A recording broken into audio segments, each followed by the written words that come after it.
Hello and welcome to the Metalheads podcast. My name is George. And this is Buke. And this is Jay. This is Will. And I'm John. And this is our year-end episode, number 40. 40 is not exactly an auspicious number, but every time we hit a new, whatever the fuck you call it, whatever 40 is, whenever there's a new zero up there, I get a little excited, so... Yeah. Every time you get a factor of 10. Factor of 10. Thank you. That's what I was looking for. Gotta use that master's degree I have sometimes. Well done. The 40 is the new 30, George. So. Exactly. So we're celebrating that and the year end. This episode, we're going to be doing our top 25 albums of 2015. If you've heard any of our lists previously, you know that's going to run a long fucking time. So we've sort of trimmed some of the fat off of this episode. We're going to do away with most of the segments that we normally do. The news. I looked through it. There really wasn't much worth talking about, and I covered the rest of the new releases for the rest of the year on the last episode. So we're good there. So the one thing that's a little disappointing is I do actually really enjoy listening to all the little. The drops, like, what are you listening to? Like the stuff that Jay's band does. It's actually, I'm stuck in my head. Yeah. It's because Jay writes good snippets. Maybe that should be your new career, just writing like little metal snippets. That should be the record of the year, I think. Metal snippets. You thought Anal Cunt did short albums. Well, this is Catatonic Society and Metalhead Snippets. It's all of like a minute and a half long. But so we're gonna talk about a few things first, and then we're gonna get into the list, and we're just gonna see where this takes us. We are on an mostly unguided course today, and we're just gonna drink beer, talk metal, and have some fun. So as always, when our good friends come, they have come bearing gifts of beer. First one we're starting with. Will, John, what's the first one, guys? This is Hardywood Gingerbread Stout, bourbon barrel aged from 2014. And Will wanted to start with the big one first, so that we remember it. Yeah, it's big ones. Start with the beer that's the best beer. So by the time we're at the end, we'll just save like Iron Maiden's Trooper for the end or something. People bust out the Coors Light, and we'll be good to go. And this is our festive beer, one of a couple festive beers for the holidays. Hardywood. So all the beers we brought are pretty much, they're literally either metal beers for bands, or they're from a brewery that does all the metal beers. I just brought Hardywood Brewing down in Richmond, their Gingerbread Stout. It's the bourbon barrel-aged version from 2014. Didn't even waste my time going to get the 15 that just came out.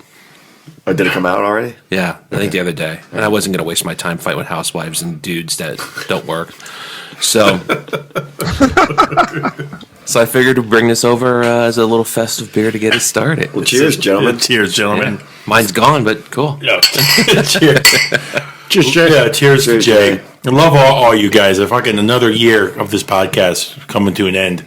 It's awesome. And I know we'll have you guys back. You guys always have an open door to come here. You guys are part of this machine. The metal machine. With a new website and stuff, you're not going to see content from me.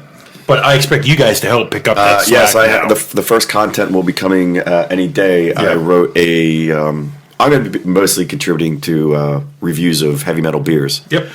Oh, right on, dude. That's a good idea. So the first one, have it most written. In fact, I could probably even give it to you, and you can edit it or whatever. But it's going to be 3 Floyd made a beer for Cannibal Corpse called Amber Smash Face, which we will actually be drinking later today. That's an awesome name. Yeah. And John, I hope you expect you to write some if you want. I have written one so far. More. Yeah, he's like 100% more than you. And I have been working on one that has somehow fallen through the cracks. There should be a tab on the website so Buke can contribute, but nobody edit it. Just let Buke write it. It'll be the comedy center. It'll be an embedded paint program where he can just scribble on the wall. Me right pretty. This is Jay. This picture Jay. I'm sorry. It's okay. It's okay. Paybacks. No, you see, yeah, exactly. My reviews can be simple, like thumb up, thumb down. Two thumbs for better. Man, I really wish I had 3 thumbs. That's it. So last night, Buke and I went down to Fairwinds Brewery in Virginia. We just happened to see Will and John there, specifically because Will was doing another one of his Brutality at the Breweries. This one is the number 3, Brutality at the Brewery 3. I'll let him tell you a little about that. Oh, that's right. Yeah. Yeah. So if you're a regular listener to the podcast, then you've obviously heard us talk about it. So whenever I do the Brutality at the Brewery, I always team up with Chris from DCHeavyMetal.com. He's always my co-host, been my co-host for the last several years when I did this at the previous brewery and now at Fairwinds. And what we're doing differently at Fairwinds is every time I do it, I'm featuring a different band and I'm making a beer for the band. So last night, I made a beer for my buddies in Gloom. You can find them on Twitter. I think it's Gloom DC. And They're also on Bandcamp. You can check them out there. Their EP's on Bandcamp, and they're going to have a new full-length album coming out pretty soon. And last night, they were kind enough to give us a taste of 2 of the songs, which are, in Buke's word, amazing. But they really were. They're huge. No, but they're a blackened death metal band, and some of the new stuff. It reminded me a lot. I was telling them last night. Some of the new stuff reminds me a little bit of Job for a Cowboy's last album, Sun Eater. It's a little doomier than some of the previous stuff that I've heard them do. But it was great. Huge turnout. All the guys from the bands are there. People from other bands were there. A lot of other brewers from the area were there. So it was a full house. And so if you can hear my voice, not only do I have a cold, but my voice is very hoarse from talking last night to a gazillion people. But it was great. Yeah, my voice left me pretty quickly last night. Yeah. And so we actually do an interview with Bill and Albert. That's right, Albert from Yesterday's Saints, who is also the drummer for Gloom. Buke and I do an interview with them. It's mostly Buke because I was a diva and I was saving my voice for today. And that's why you're drinking tea and beer. I've been drinking tea all morning trying to repair my throat so that, as it is, I expect my voice to be just horrible like halfway through the episode from talking. But, yeah, I'm moving on from tea to beer now, so. A lot of beer. A lot of good beer. So I made a beer for the band last night called Iron Tongue. It was a black wit, which absolutely makes no sense because a wit beer is a Belgian style white beer. Wit means white and Belgian talk. Belgianese. I think it's actually Belgianese. Flemish. So the white part comes because it's a lot of wheat in the beer. So this was about 30% wheat, raw wheat in the beer. But like every single beer I make for every single band, they're like, hey, let's take this style. Wait a minute, we're a metal band. We need to make it black. So for King Giant, they said, we want an English style pale ale, but make it black. Yesterday's Saints like, we want a Kolsch, but make it black and smoky. and then in the ultimate one is with the Gloom beers, like, we really like wheat beers. We like wit beers, but can you make it black? So is that a challenge? It's a challenge to get it right, and it just depends on how you want to do it. You can either do you want it just to be the color black and still have all the regular flavors of the normal style? So do you want to taste like a wit beer but just have black in color? And there's ways to cheat. You can literally just add color. I never do that. But the trick or the artistry there, not artistry, it sounds pompous, but the trick is how do you get the color in there without leaving undesirable flavors like too much roasted or smoky flavors, depending upon what kind of malt you use to darken it up. But I used chocolate wheat in this one, so turned out well. It was like turned out great, 7.5%. So can we get a red beer but black? Yeah, exactly. Well, we really like Irish Reds, but can you make it black? That's what we want. We want a St. Patty's Day beer. We want something that's green but black. Yeah, we want a stout. I will make you guys one. Don't worry. If you're gonna make a stout, it needs to be one of those clear white stouts. Yeah. I was thinking we should go the opposite. I want a really dark imperial stout that's like clear. Looks like water. Like a nice Coors Light. Yeah. Here's your 32 pack. Pound sand. It'll be $7. Yes. Now, for you say, making beers, there's tricks to make it dark or black. Can you take a stout, which, you see the one we're drinking now, can you make a light, clear stout? Well, Stone did, I think, didn't they? I think I'm not sure, because as I'm thinking about this in my mind right now, technically, what the difference between like a stout and a porter is the inclusion of roasted barley. So this is barley that's literally just picked off the stalk or the grain, and it doesn't go through the malting process. They just roast the crap out of it, and they make it pitch black. And then so the inclusion of that ingredient into like a normal a beer with your chocolate malts and your brown malt and your malted roasted barley. That the inclusion of that is what makes it a stout, and because it's so roasted, it's black in color. So you put that in it, it's going to make it black. Could you maybe include just a little bit of bleach? Yeah, so I think I've heard that there is these like blonde stouts out there, but I'm like, well, they just put like a touch of it in there or something. Like it's Stone. I had some from Stone, and it's a little lighter, a little bit. Did it taste like a stout? Mm-hmm. But the color was lighter. But it was lighter. Yeah. Was it still brown? I don't remember. You can call it the Striper Imperial Stout. Yeah, it had a zebra feel, okay? I think last night was a success. Definitely more people last night than nothing against yesterday's Saints night. But I think because of timing or whatever else was going on. It was August, so everybody was on vacation. Yeah. And when I make the Facebook event page, there's always jerks like Jay who never shows up, but I invite him every time. You had more press this time. Fritz Hahn from the Washington Post wrote it up, and he actually showed up last night. He was there, which I think that was the first time I met him, but he's written up some of the metal nights or the metal beers that we've done. Which guy was he? Yeah, Washington He Post was is the really one going wearing downhill the, now, is what you're saying, huh? He had brown hair or beard. I think he had glasses, but he was wearing the DC Brow Trooper shirt. Okay, I saw Yep, him. I saw that guy. Yep. Yeah, good guy. First time I met him, but Yeah, I was super wondering. I supportive. saw that when you posted that on the Washington Post, and I was like, "Damn, it's going to be busy." Yeah. And it was. So, excellent. yeah, there was definitely a lot of people there I didn't know last night, which is good. It means the word's getting around and people came, and it's all about having fun and getting metalheads together and drinking beer and hanging out with my Yep. friends. So Yeah, and like I said, we did an interview with Bill and Albert from Gloom, and we'll be playing that for you shortly. After the interview, I was talking to Bill, and he was very responsive, eager, in fact, to come on, come down and come on a show, probably, sometime next year once the album drops, so we can help him plug that. dude, you gotta have him on. He's like the whole band. They're like the nicest dudes. He was incredibly nice. Yeah, and what's great is they had all three of their drummers there last night. Really? Yeah, Patrick, who's a guy who drummed, I think, on the actual upcoming album.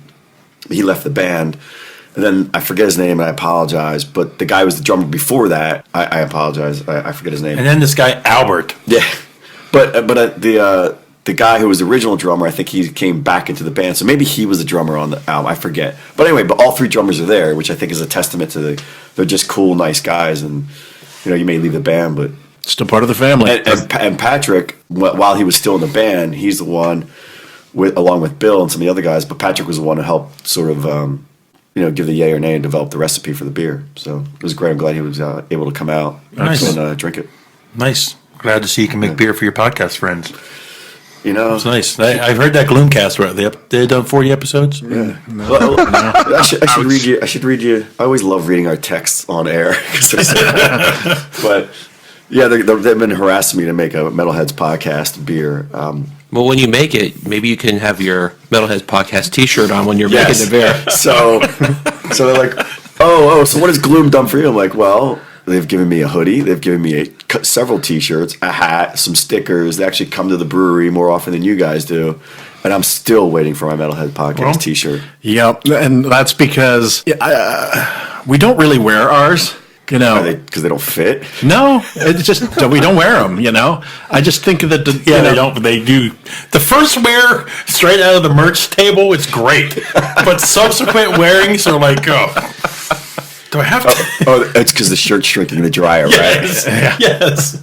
But I think what needs to happen is we need to design a cooler looking shirt because we so that people want to wear it more. Yeah, but see, And- the problem with the logos and the shirts George have made, while I love the design and logos we've had, a lot of the companies that we can go with online are one of those, in a sense, like a clip art, make your own shirt type of thing. And it doesn't look like this cool Winterfella shirt or, an Emperor shirt. It doesn't look like a normal merch band shirt. It looks... Some of them do. I mean, I've been using Custom Ink for the last few, and they do a good job. It's just, our artwork isn't all that interesting on a T-shirt. And given, that we're not ordering it in bulk, it costs like $40 some odd for a T-shirt. And so I haven't been ordering them because I'm like, no, but if we don't even like wearing them, why is anybody else going to want to wear them? So I've been looking, to contract some art and logos to work on some new merch, and just haven't gotten around to it yet. So that's why I held off. I didn't want to give you something that you wouldn't want to wear. We need a motto too, George. Something cool to put on the shirt that's funny or something, Yeah, like, we like beer. Beer fueled There you clown. go. Yeah. Beer-fueled clown. But while we're also talking about merch and stuff like that, I did want to extend, again, a thanks to John's wife. John came in bearing gifts today. His wife has made us custom coasters with our sticker kind of underneath laminate on them. They look slick. Yeah. So thank you. They're pretty awesome. Yeah, will she get loves used doing well. this stuff. What's that? They will get used well, I'm sure. Yes. Oh, I've been definitely. I've been using mine all week. And also, on the quick side note, Jay hasn't sent us a shirt either. So I haven't. But you know what? I can't afford those large sizes, dude. It's only like $5 more. exactly. It's just think of kidding. it, bigger advertising space. George, that's the retail of $5. I'm sure it costs like a dime extra on the wholesale. You know how companies will pay trucks just to drive around with their logo. Like companies could pay you guys to walk around. You're like walking billboards. Yeah, like the sign turners or the sign flippers. That's us. We can just spin around as they're walking through. Hey, honey, look, that's amazing. That's a walking human billboard. We're not going to be doing a formal news segment on this episode, but I did want to mention while we're talking beer, news came out this past week, maybe a couple weeks now. John knows, we all know now that Opeth has announced their own beer. Yes. It came out overseas. Yes. Hasn't been announced here in the States. And it won't be. It won't be. Yeah, it's already sold out. Yeah, the first thing I did really? is whoever sent that out, whether it was on Twitter or Facebook, I immediately went to the website and tried to order it. You can't. Yeah. And I got all the way through until it said country of origin or your country. If you're not living in the UK, you're not getting it. Who's it being brewed by? It's by Northern Monk. I believe they're in Leeds. Yes, I believe so. So I emailed them directly, and they said, sorry, we can't distribute. But hang in there, maybe we have something. And then literally a couple days later, I got an email that they had a vendor. And so I bought some. So we'll drink some later. Yeah. Isn't this amazing? Yes. Wait, so you got some? Yes. Yeah, okay, so the part of the story that Will's not remembering is how when he said, so I don't want really any, I just want a smidge, but I want your bottle. And I'm like, last I look at it, I'm like, really? Will's looking befuddled, like, you got beer where I couldn't? Where am I? What yes. happened? Is this what's my name? So My name is Jay. So Jay comes up to me and says, I just want a smidge. So now we have Brew Metal John now. Yeah. Yeah, get off of here now. Give him your name. Yeah, so anyway, Now he is the master. so I was able to purchase a few. They'll be coming hopefully soon. I'm assuming that was the surprise. No, that's not the surprise for the podcast later. But Yeah. It's a Well, pretty just cool- one of the small ancillary benefits of being on the podcast today. Are we all getting Metalheads tattoos? Is that is that the surprise? You're going to No. whip something out. We're all going to do me homemade while I whip tattoos this right now. Darth Vader's here, by the way. Yeah. Yep. He's pretty awesome. Hold on, Joe. I'll show them to you. He's, Yeah. Is that like old school, like 70s? Or is that like newer? Can you see them? That's Stand up Vader. that's huge. yeah, he's huge. Sure. Yeah, it is a little creepy. Yeah. So he's You can tell we're all very much ready for the new Star Wars movie. so the Dark Lord is here watching over the pod today. He's the patron saint of metal. There's a new Vader, trailer out, find by your the lack way. of The metal Chinese disturbing. trailer is out, and it's got a whole bunch of new footage for those of you who are willing to watch trailers Not me. ahead of time. Not Buke. AJ, I'm even wearing my Millennium Falcon t-shirt. Good man, dude. Nice. All right, well, I guess we should get into the interview, and then we can move on. Yep, and we're going to fill up on our beers, and we're getting into it. Yep, so We need a beer drinking game. Like every time somebody does or says something, we got to drink. every time somebody calls you Jay, we drink. There you go. God, we're going to get drunk. All right. That will devolve. Every time George says, all right. All right. This band smokes. Amazing. Amazing. Huge. Or burrito. Every time somebody says burrito, that'd be like, Burritos. All right, here's the interview with Bill and Albert from Gloom. We'll be right back. Hello, this is Buke, and I'm going to say hi for George because he is bashful. No, I'm starting to lose my voice already. and this is the night before our year-end extravaganza, where we do our top 25 albums of the year, and George and Will both are already sounding horrible. So tomorrow could really. Some people might call this the Gloom party, but actually this is the year-end episode pre-party. yes. I like that, George. So we're Not to take away from you guys. So we are back here at Fairwinds Brewing. That's Will, if you can hear him there. Back here at Fairwinds Brewing, where Will is hosting another one of his brew nights. This time featuring the band local in this area, Gloom. We're here joined by Bill and friend of the podcast, if I may say so again, Albert. As you may know from our previous appearances with Yesterday's Saints. Bill, how's everything going? Everything's going fantastically. I've had a few of these beers, Iron Tongue, around 8%. It's a black wit, and I'm feeling quite toasty. And these were, brewed for you guys.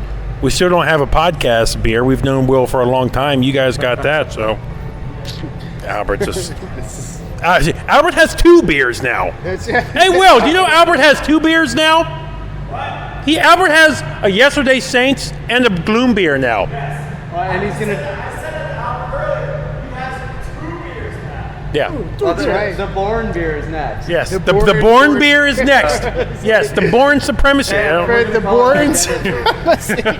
So, we just got done listening to a couple of your guys' tracks out there. Of course, this is a podcast where I don't know if we have you guys' music on the podcast right now, but if we don't, or if we do, tell a little people about you guys in Gloom, what you guys are, what you sound like. Really, I guess what the original idea of Gloom was to bring individual musical tastes of each member of the band into the music. I think too many bands these days just kind of choose a subgenre to belong to, and that's just the way it goes for the rest of the band's discography. But for us, it was really important just to bring variety and to have fun with it. I mean, really, that's what it is. Music is about having fun. It's not about making money or becoming rock stars or any of that crap. That shit's done with the 90s and the 80s. None of that remains. So right now, we just enjoy what we make and hope other people do as well. You guys, you said that you were in a previous band with Albert before. We were saying this before I turned on the recorder when Albert stepped away. I think he's a hidden gem. I use that description. He's easily you could slide him in for the blackest of black metal to power metal or whatever. He's amazing. Yeah. Now, you guys go back years playing with one another, correct? Yeah. We the first show we played with each other was something like 5 years and 18 days ago. Wow. Yeah, I've been marking it off on a calendar, Al. But no, I mean Al is a professional drummer, and that's really basically what we were looking for. We're looking for someone who doesn't need to prove themselves anymore. Someone who's had a list of accomplishments in their career and really just knows how to play, knows when to use flair, knows when to lay back, knows when to show what he's got, and really that's what Al is. Yep. Now, Al, I'll ask you this: just like Bill just said, you've with your time with Pentagram, you've played with yourself with Yesterday's Saints that just came out. How do you feel about this project? Is this something different for you? Is this a new allowing you to experiment more, or is this eager group of guys? What's the most exciting about this project for you? Bill. That's right. Oh, you should see the twinkle in Bill's eye right now. Oh, it's a glorious twinkle. No, seriously, Al and I have known each other for a long time. We first played in Loculus together, and he's a good dude first and foremost. I mean, that's really what makes a band, I guess, enjoy each other's company. I mean, if you're going to be farting and snoring in a van with somebody, or even just sharing a practice space and enjoying jam sessions, like, you need to enjoy the aroma. You need to savor the taste of the sweat. Now, this is I might go that far, but this is our third or fourth time being joined by Albert. He joined us in the studio to start with months back. We learned at that time that he's vegan. That's A vegan drummer. Do you guys, can you sell that to people, really, if you guys do make it?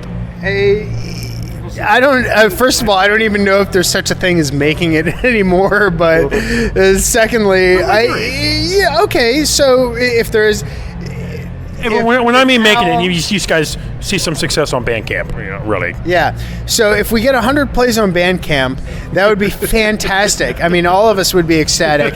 I think the veganism would probably be a plus in today's PC culture, especially with hipsters. I mean, you know those people. They complain about everything. There's the PC culture that you got to worry about. Well, look at you, Bill. Come on, please. Look at you. Do you have a carabiner for your keys? I do. I'm speaking into my beer here. Yes, he does. Buke pats his ass. So Albert, you've been in a bunch of bands throughout the years. What's different about going in here to Gloom for you? well, I love Yesterday Saints, and that's a project I started with Whit, and then Matt came along shortly after. So I still really love that, but Gloom just brings a whole new thing, just a different energy, and it's really fun to play some different styles and stuff like that. It keeps me on my toes and keeps my chops up in different areas. And learning the songs, I really enjoyed it, so I was like, what the hell, let's do this. Yeah. Now, you guys were featured on the pod a couple times now. Have you guys, I don't know if it's known, on the internet it's known, but Matt has moved for family and stuff. Has that affected going forward with the band? Are you guys going to try and make it on different coasts and stuff? Not at all. I mean, the band is still together. It's just Matt needs a couple months to adjust out there, and then we'll be mostly focusing on touring. That's awesome. So, and obviously it sounds like Bill and the guys are perfectly okay with you doing what we've just discussed at length. I'm willing to go on tour with Gloom and stuff, and obviously we'll have to sort schedules out and that sort of thing in the future. But as far as everything now, it's working. Yeah, I feel like both bands are at the point where, our major concern is touring and scheduling blocks of time that can revolve around one another, and that's totally fine with us, and it's totally fine with Al. And I've known Matt Rice and Yesterday Saints for years and years and years now, and they're a great band and they're a great set of dudes. And whatever Al ends up doing, we are so happy for him. And yeah, man, I mean, we love working with him, and we love Yesterday Saints. And if you guys haven't checked him out yet, you definitely need to. The new album is fucking unreal, man. It's a concept album based on Dante's Inferno, and Matt really thought a lot about every piece of vocal instrumentation, everything down to the type of voice he used for the type of character that he was playing and whatever lyrics he was writing. I mean, it's a really well done piece of music, and I think you guys need to check it out. Now, at the start of this, you said that you're a working band. To me, sounds like that would mean that you're fully committed to doing whatever you need to do to try and take Gloom to the next level. Is that? Yeah, absolutely. We just signed with EMG, the Extreme Management Group, up in New York. They manage Origin, Cattle Decapitation, Rings of Saturn, Suffocation. Never heard of any of those. You Yeah, no, very underground bands. I mean, you probably never heard of them either. But yeah, they're a great group of managers, and really what they're interested in is shopping us to a group of labels that they think would match with us, and based on what those labels decide they want us to do, and our level of commitment, they will invest a certain amount of money in us, hopefully, and then we can take Gloom to the level that at least we deserve, or we believe it deserves. I wanted to add one thing as far as the reason I decided to work with Gloom is when Bill was in Loculus, when Bill was fronting the band, I mean, shows were a blast. You know, he just would make it so much fun, you know, and just bring this weird zany energy to the show, and I just love watching that and being a part of it. So when Bill asked me, and I thought about it for a little bit because I'm a pretty busy guy, but then I was like, it's Bill. Now, you guys, correct me if I'm wrong, you invited me. You guys have a show tomorrow? Yeah. Correct? Will you guys, is that a precursor to more shows, to a little tour? What you guys have on the immediate horizon as we go into 2016? As we go into 2016, I mean, right now we're just focused on this show tomorrow. But as far as the future goes, I mean, we're really working that out with management. Future tour, we have a booking agent, and we just signed with this management, so they're going to be contacting each other. But really, what it all depends on is what kind of response we get from labels. We are always down to tour. We're always down to play wherever. We've done a couple small tours. I think one was 3 weeks, and the other was, like some bullshit like 8 days. But we just want to play for people who haven't heard us before, and we want to attract more people into the fold, I guess. So now, a lot of the bands that we've interviewed on our podcast have seen a lot of success doing it all on their own with Bandcamp and stuff like that. Like, speaking for George, some of our albums that I know for sure are going to be on my list of albums of the year tomorrow are all self-released on Bandcamp, put out to the world. What made you want to maybe forego that route and try to get on a record label? When if you ask some people, they say, hey, you don't need it. And now I'm not asking this question for you to talk bad about potential labels. No, absolutely. I actually had a long intellectual discussion with a page called The Business of Music on Facebook. If you guys have ever heard of them, or just look them up, like them, they post some really interesting articles. But I specifically talked at length with them about this. They posted an article that said bands now don't need large labels, and they listed, it wasn't Miley Cyrus, it was that fucking bitch. It was some good-looking blonde chick who wears skimpy outfits. Taylor Swift. There you go, Al. Taylor Swift. Yeah. Take off that Taylor Swift shirt. You were He has a Takeoff Switler. Yeah, they posted about Taylor Swift and how Deadmau5 and Taylor Swift had gone off of large labels to make their fortunes in smaller labels. And the fact of the matter is that they were able to do that because of the support of large labels. I mean, really, metal, when you think about it and you're realistic with it, metal is a niche genre. No matter what if you're a subgenre of metal, you're even more of a niche genre. I mean, you look at it as a piece of a larger pie, and really what in my personal opinion, metal needs is for bands to start taking advantage of larger labels and being able to use that money in a productive way, so that you can gain larger popularity, you really need to play in front of a larger audience. And, screaming and growling and all that kind of stuff that I do, there are only so many people that are going to like that. But that doesn't matter. I mean, really, it's about satisfying your own personal, artistic integrity and creativity. So playing for larger audiences and stuff, would that be getting with a record label and becoming a metalcore band? Oh yeah, obviously. I mean, really, what we aspire to is Trivium type popularity. I mean, we need really catchy choruses with Breakdowns. Some bass drops, meaningless hollow lyrics, those kind of things. Will Get really like Albert, tight six-pack abs. You already got the nice hair. Get some, some sleeve tats. Yep. Yeah. I'm also investing in a cod piece, a solid gold cod piece. You guys are there. That's right. You guys are there. That's a really interesting point you bring up about the labels. Yeah, well, and labels will also give you more opportunities for touring, like you're saying. And in fact, that's probably the only way that a band's going to find themselves getting to play in like Europe and anywhere around there, because it's just so expensive to travel and things like that. You really kind of need some help to do that. Well, I think the other big thing is some bands have people that are good at managing and good at organizing everything.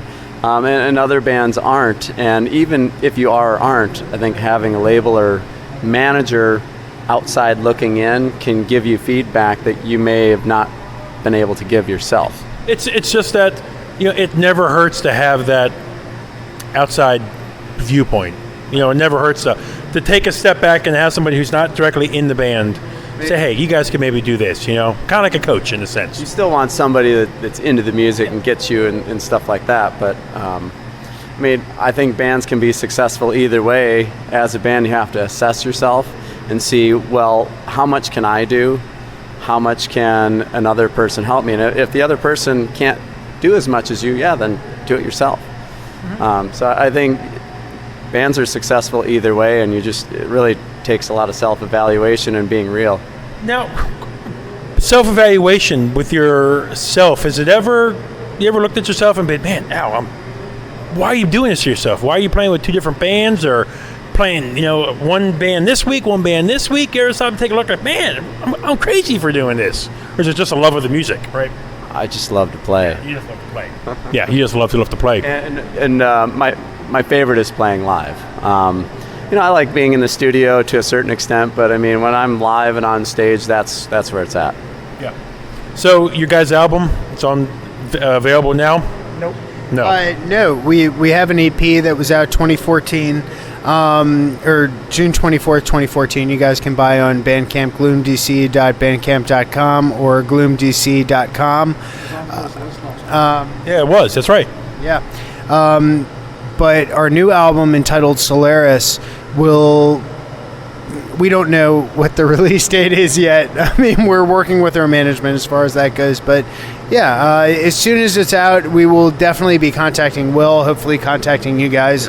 And we'd really love to come back on and talk with you guys more about it. That would be great. Like a more formal, hey, when it's done, everything's ready, release date and everything like that. We'll sit you down in the studio, we'll have some beers, and we'll talk. And if I wanted to get this on record again, when we first met Will a couple years ago, when we started doing this pod, we just knew him as some guy on Twitter who fucking loves beer and loves metal, but more importantly, loves the local metal scene. Yeah, I remember Buke was like, "Oh yeah, I'm talking to this guy," and I'm like, "Whatever, fuck social media, fuck people. I'm a misanthrope, fuck everybody." And he's just like, "No, man, this guy's kind of cool." Yeah, turns out he is. So, why I wanted to say all this is make sure, I know you guys have said it before, say it again, and thank Will, because he has been flying both your guys' projects, and he flies every fucking. He's not just and he makes you beer. Well, he does. He makes you guys beer. But if there's one man who is flying the flag for a local metal, because George and I will be the first to admit, even when we started this podcast, Will would hit us up with all these. Hey, do you know this local band? Do you know this local band? We were honestly, no. We live up in Frederick, so we weren't getting, we don't get much music up there until now. We have Cafe 611. Yeah. I actually think that Jack's going away has kind of helped us, because now all the metal bands are coming up to Frederick. Yeah. So we're definitely getting more in. I don't know how the fuck I came up with this weird analogy, but I kind of think of the local metal scene as, each band is kind of a different patch, if you will. And the common thread are the people like Will and the people like you guys and the people like local radio stations who really kind of sew everything together and make a patchwork of a scene. I mean, you guys create a culture, and that's really what ends up making us feel good. Us musicians come out of the basement. Yeah? It's a self-made metal scene community, and without each person doing what they do, it wouldn't be what it is. Yep. Well, I'll speak for George. We're really excited to see you guys. As you know, Albert, who's quickly this past year become a really good friend of ours, or Bill, and now wish you guys the best. Yeah, I'm like bummed that the show's tomorrow when we're doing our year-end episode. I was like, oh, I'd really like to go see that. Well, we go on probably midnight, 12:30. He's in bed. I'll be in bed by then. He's in bed. Look at him. He's in bed. Or otherwise. I don't blame you. I'm usually in bed by 9:30 also. But, like I said, Al is a friend. Bill, I'm sure we'll start to build a relationship with you as well. Thank you again for taking the time to talk to us, and we truly wish you the best. Thank you guys very much for even being interested. We really truly appreciate are. it. We truly are. And we're always here for you guys. Yeah, we look forward to hearing the album. I mean, what I've heard so far from the EP, I expect nothing but greatness. Yep. We'll talk to you guys. All right, that was our interview with Bill and Albert from Gloom at the Fairwinds Brewing Brutality at the Brewery 3. Stay tuned for more from those guys coming up next year. Our next beer we're now drinking, we have just opened up Back Masking by Three Floyds. It's oatmeal stout. It's got a Three cool Floyds, bottle, man. They're pretty cool. Yeah, I'm digging them. They do all the metal beers. The one thing, a little bit later, we're going to drink Amber Smash Face, the collaboration they did with Cannibal Corpse. And the one thing I'm always curious about as a brewer and a metalhead and a guy who makes beers for metal bands is how much did Cannibal Corpse actually collaborate? Like, did they say, did they just make a amberish looking IPA because just the name of the song, like a Hammer Smash Face, Amber Smash Face, or did Cannibal Corpse say, hey, we really like IPAs, we like ambers, and then it came through? Were they there on brew day? Did they have any say in the recipe? Like, what was the process like? Because they made beers for I Hate God and Larry the Minotaur and Pig Destroyer, Pelican. They did, and I think they did a couple beers for Pelican. They did a couple for Municipal Waste. So I'm always curious how much the bands actually have input into the recipe and whatnot. Shocking for a metal brewery company to come out of Munster, Indiana. Yeah.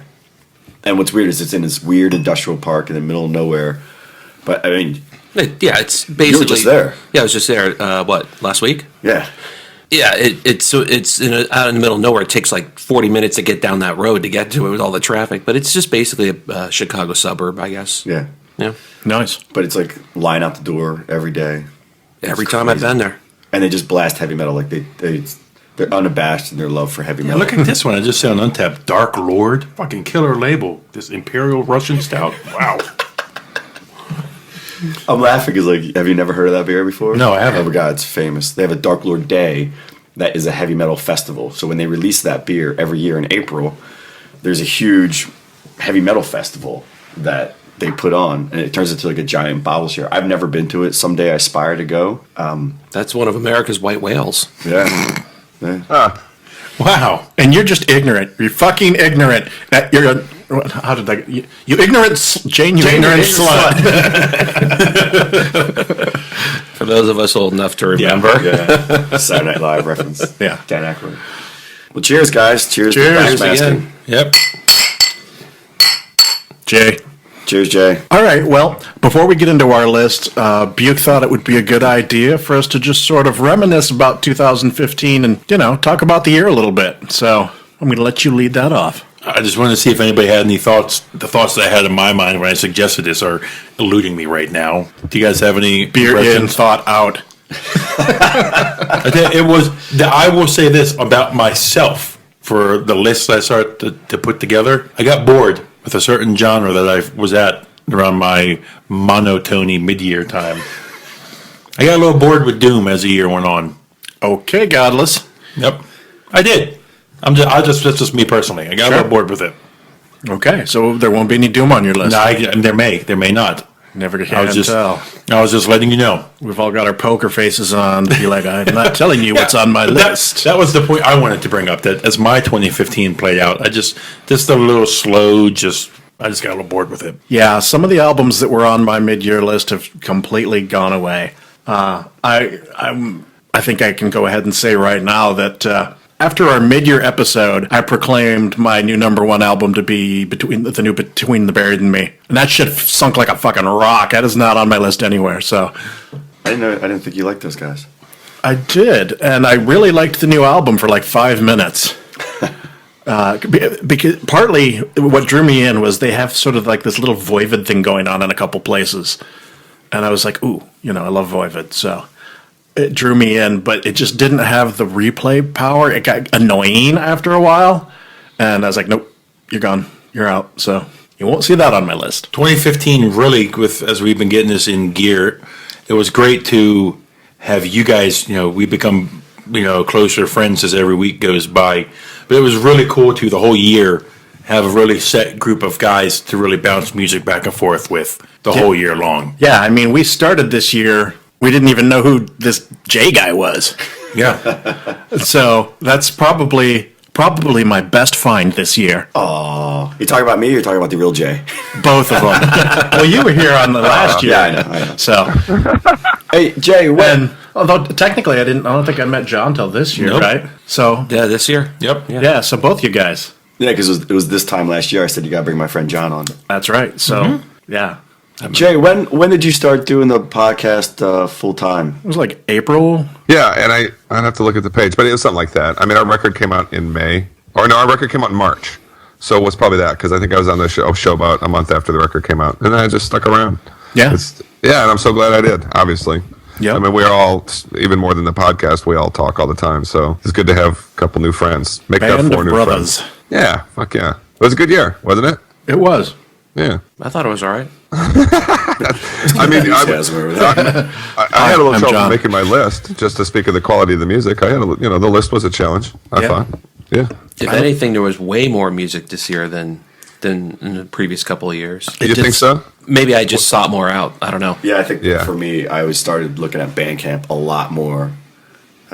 So it seemed like I was being more. That's why putting together my list was pretty hard this year, just because I had so much music this year. Yeah. And I wanted to say something. I wanted to bring up a point you brought up. I think you mentioned it after a year. You mentioned it after year end last year and the mid pod this year.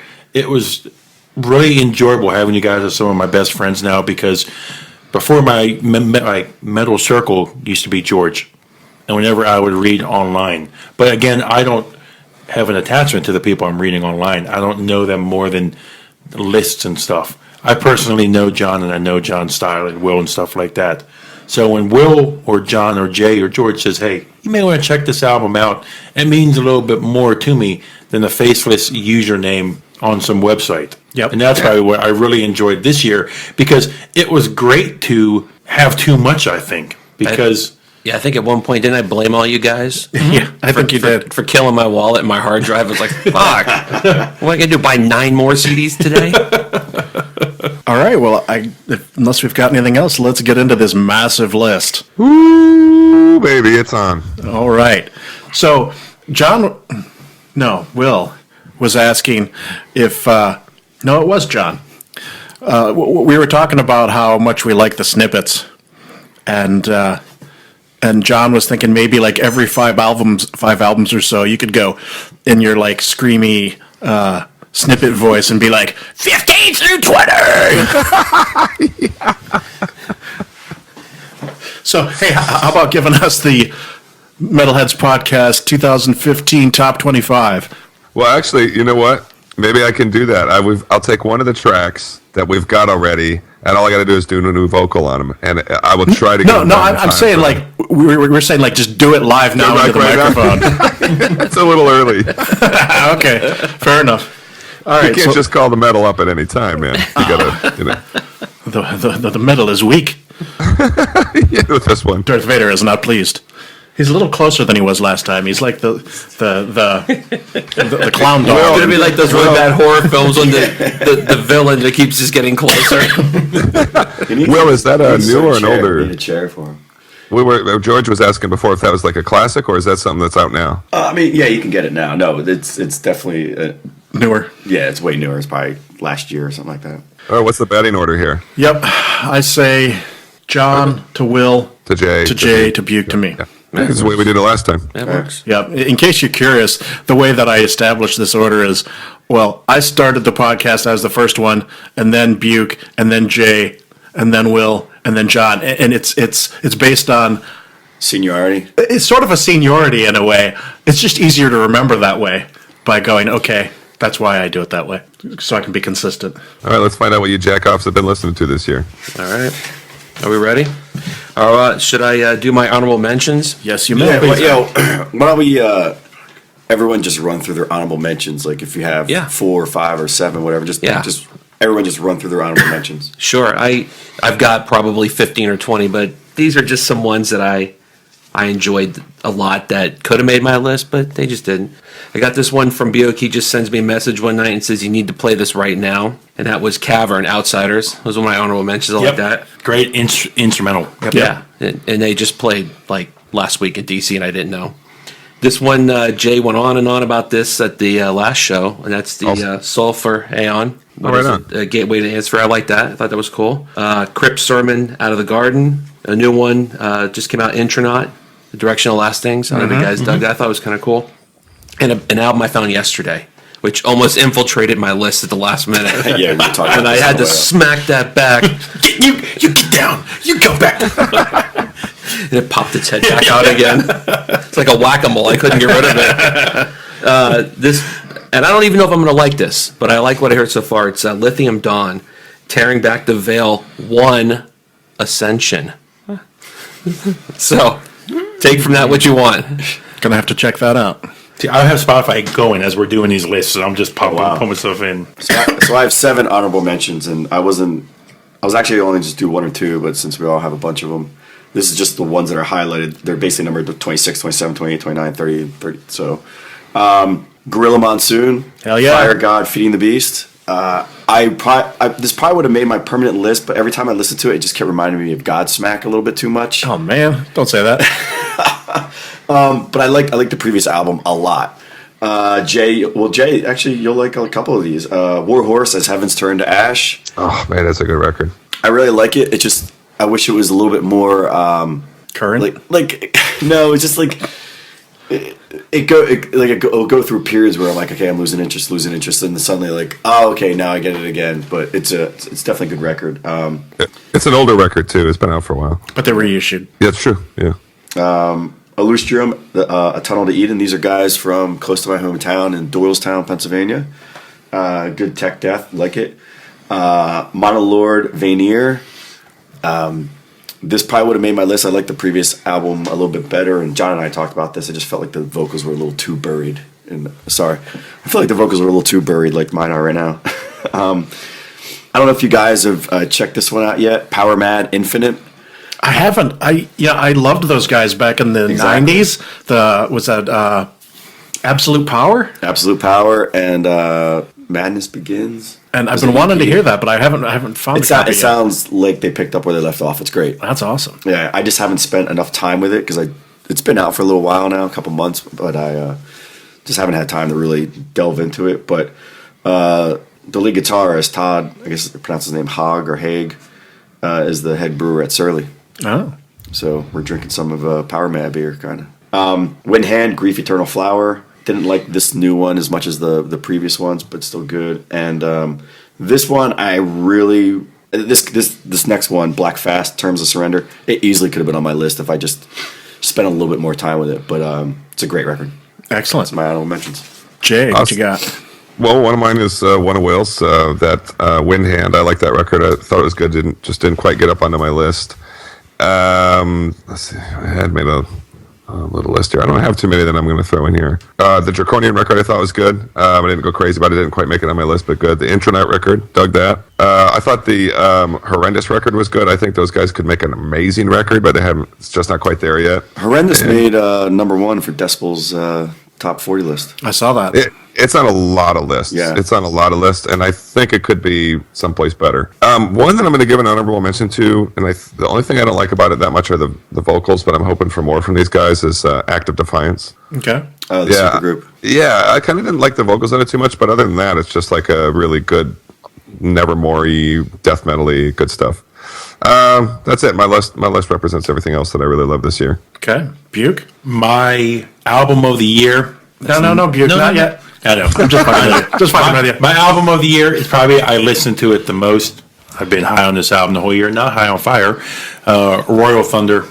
That album is amazing. Nice. We need a beer. We need a beer. Yeah. No, the album, her vocals, the whole album is killer. I got to tell you, I've never been a real fan of Royal Thunder, particularly much at all. But driving back from Brutality last night, Buke was in the back seat, like drunk DJing our ride home, and he played a song from the Royal Thunder album, and he played it really loud, and I kind of dug it. So I'm going to go back and listen to that again. I saw that. That's number one on somebody's list, Buke, not nobody on the pod. It simply did not make mine because, as George and I were talking last night, it's not metal. Not metal. Yeah, so. But I saw it on a metal end of the year list. So there's some lists that put things that aren't metal on it. That's why, like when Opeth had their last album, it didn't make mine. Not metal. A couple of them, just I'm going to rattle off a couple that didn't make it. Majestic Downfall. Yeah. I don't know if this made my list. I have to go back and check real quick. It did not. Mammoth Storm. Yeah, that's cool. Melakesh. Yeah. I forgot to mention that. I forgot. That's one of mine. Enki. Is that the name? Enki. Yeah, Enki. And I have a couple pictures I took here. Mutoid Man. Yes. Album was killer. Now, one black metal that didn't make my list, Bar Shaketh, whatever it is. Yeah, I don't know how to say that. Cool, but there's also a little kind of doomy riffs in it. Crip Sermon, Out of the Garden, easily could have made my list. Made a lot of lists this year. It made a lot of lists. It's just like a early... It's like early Candlemass or That's something. exactly what I was trying to think of. Yep. This was on Will's mid-year list. It's an EP. That's why it didn't make mine. Ex Genesis, Apodic Veil. Is that it? Yeah, I think they're a bunch of guys out of Colombia, the country, Colombia. There's two guys, one from Colombia and one from Sweden. Weirdly, yeah, killer. Yeah. I missed that one at my mid-year list, and I wanted to give Will credit because that album is killer. If it's an EP, if it was a full album, it easily would have made. Jay, didn't you have that on your list, or you mentioned that or something? Yeah, it was on my list too, and it did drop off my.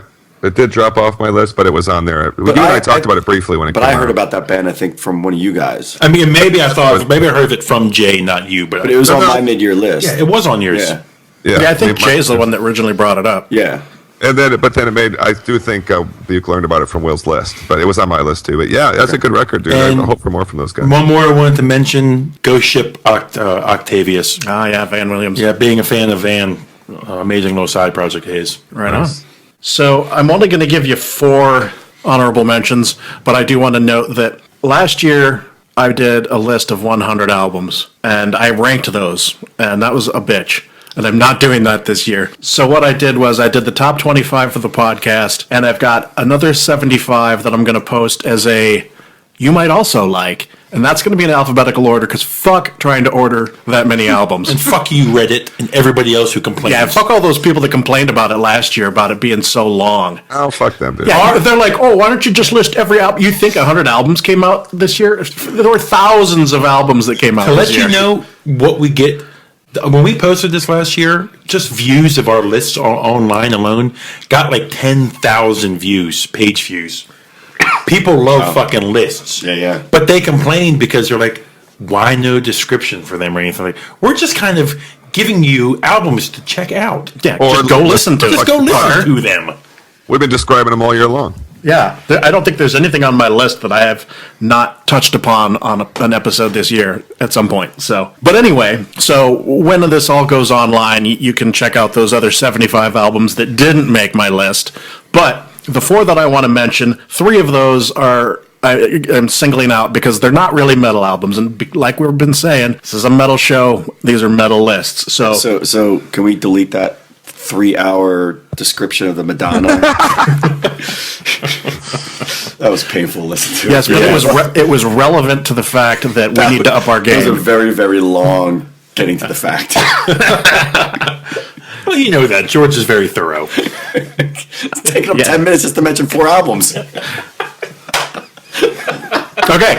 In very brief and fast order. Black Star Riders, The Killer Instinct. Fucking, this is like the guys from Thin Lizzy, the ones that are still around, the guitar player guy. and the singer that sounds just like Phil Lynott. Fucking great rock album. You know, at first I thought it was going to be like lame because he sounds like Phil, but it's actually really good. So I'm loving that album. I also want to give some love to the new Faith No More album, Soul Invictus. It's a really great album. Made a lot of lists. Yep. The next one, technically it's sort of metal, but the reason it's not on my list is because we haven't heard it yet, and that's the new Baroness album, Purple. It would probably be on my list if we'd heard it, but it's not coming out until next week. So I guess, John, you a fan of them? I like the early stuff better, personally. Yeah, red, blue, Up to blue. Yeah, what was the last one? Yellow, green. Yellow, green. Yeah, Like, there is a That's new when I track. kind of changed. You can It's hear like, one of the tracks. Take my bones afterwards. It's away. online. Yeah, Yeah. But I like that song. It's a great song. Yeah. And my last honorable mention, there's some albums that you just can't put on the list because you know the people. And if I was going to put this on my list, it would have to be at number one. This is Catatonic Society and Baptistina. Oh, you're too kind, sir. That's very nice of you. But because Jay is actually a member of the podcast, I think there's a little too much bias there to put it on my list. So Actually, Jay, George and I were talking about this earlier. It's absolutely true. It's a great album. You guys are too nice. I will say this. One of my buddies, one of our listeners, he listens to the whole show every time. He put it on his list without any prompting to me. So just even the slightest mention, that makes me feel real good, guys. So that's really cool. And we're working on number 2. So that's right. You're not getting shit from me, Jay. So take your bags. You're Work on that Snippets album, okay? Yeah. All right. Do we need to fill up before we start on our fill up? Yep. And then here you go. We're getting into them. By the way, I liked it. I guess it was the mid-year when we do this sort of like, all right, go fill up. You kind of like you fade it out so you can actually hear us still talking. That's cool. All right, we are now about to get into our lists, but before we do, what are we drinking? It's Alpha Claus from Three Floyds, and I believe it's a porter, Christmas porter, with a zombie dude on the front. And there's Zombie a picture, Rockstar Jesus? We had that last time. Yes. There's a picture of all these on the Facebook page too. So Yeah. And also, check out the new wearemetalheads.com Website. This is good too. It's a stout? That's Porter. porter. It's like portery, but it's got like... So it has no roasted barley in it, I'm assuming, to make it a porter. And it's not that big, but 6%, so it's not too big. Interesting. All right. Number 25. Here we go, boys. All right, first of all, cheers. Oh, Yep. cheers. Here we go, boys. All right, John, you're number 25. All right. I'll start it off. I'll kick it off with the shitstorm because Yes. I know Buke is going to just hammer me on this later on at some point because he hates this genre so much. But I could not stop listening to this album. I don't know why. And I just saw these guys the other night. It's the new one from Tesseract. It's Polaris, I believe, because I can't see. Yeah, I think that's what it is. I did not think I would like it, and I'm not a big fan of the genre. We've had this discussion, but for some reason, I do like the new album. I actually think he's one of the better singers in the genre. I think the genre is just loaded with just crappy singers. What's the genre? It's like they're more of a progressive metal, but they have a gent feel to them. They're kind of credited with forwarding gent, but I don't think they're like. Can't stand. I told him last night. I hate gent. Yeah, and I'm not a Meshuggah fan at all. I don't like him. But Wait, what? Sorry, I'm going to plead ignorance here. What's gent? It's like that. It's actually named after the sound that it's like a heavy palm muted gent. When you think It's of every Meshuggah, Meshuggah song. when you close your eyes, you think of them, their sound. That is yeah, gent. and it's polyrhythmic, I guess, and not a fan of it. But I do think that this album is a lot different for them, and it's at least on the prog side, on my side, it's been getting a lot more praise. Not for the gent part, more for the. A lot of people mention these guys more now than Meshuggah. I know Meshuggah hasn't done anything recently, no, but these guys, a lot of people talk about. And I saw them the other night with the Contortionist because I liked the Contortionist last album, and the place was packed. It was up at our favorite now, the replacement for Jack's up in Baltimore, the Soundstage. Yeah, the sound. I mean, I love the venue, but God, if you're in the wrong spot, you're just getting nothing but muffled. Yeah, the sound kind of sucks there. But I like the venue because it's easy to get to. There's parking right there. Parking's close. You walk right in. You're right in the venue. You don't have to go through any bullshit. And so, but anyway, I expect to hear that now. What's your next gen entry, John? Well, what is your next?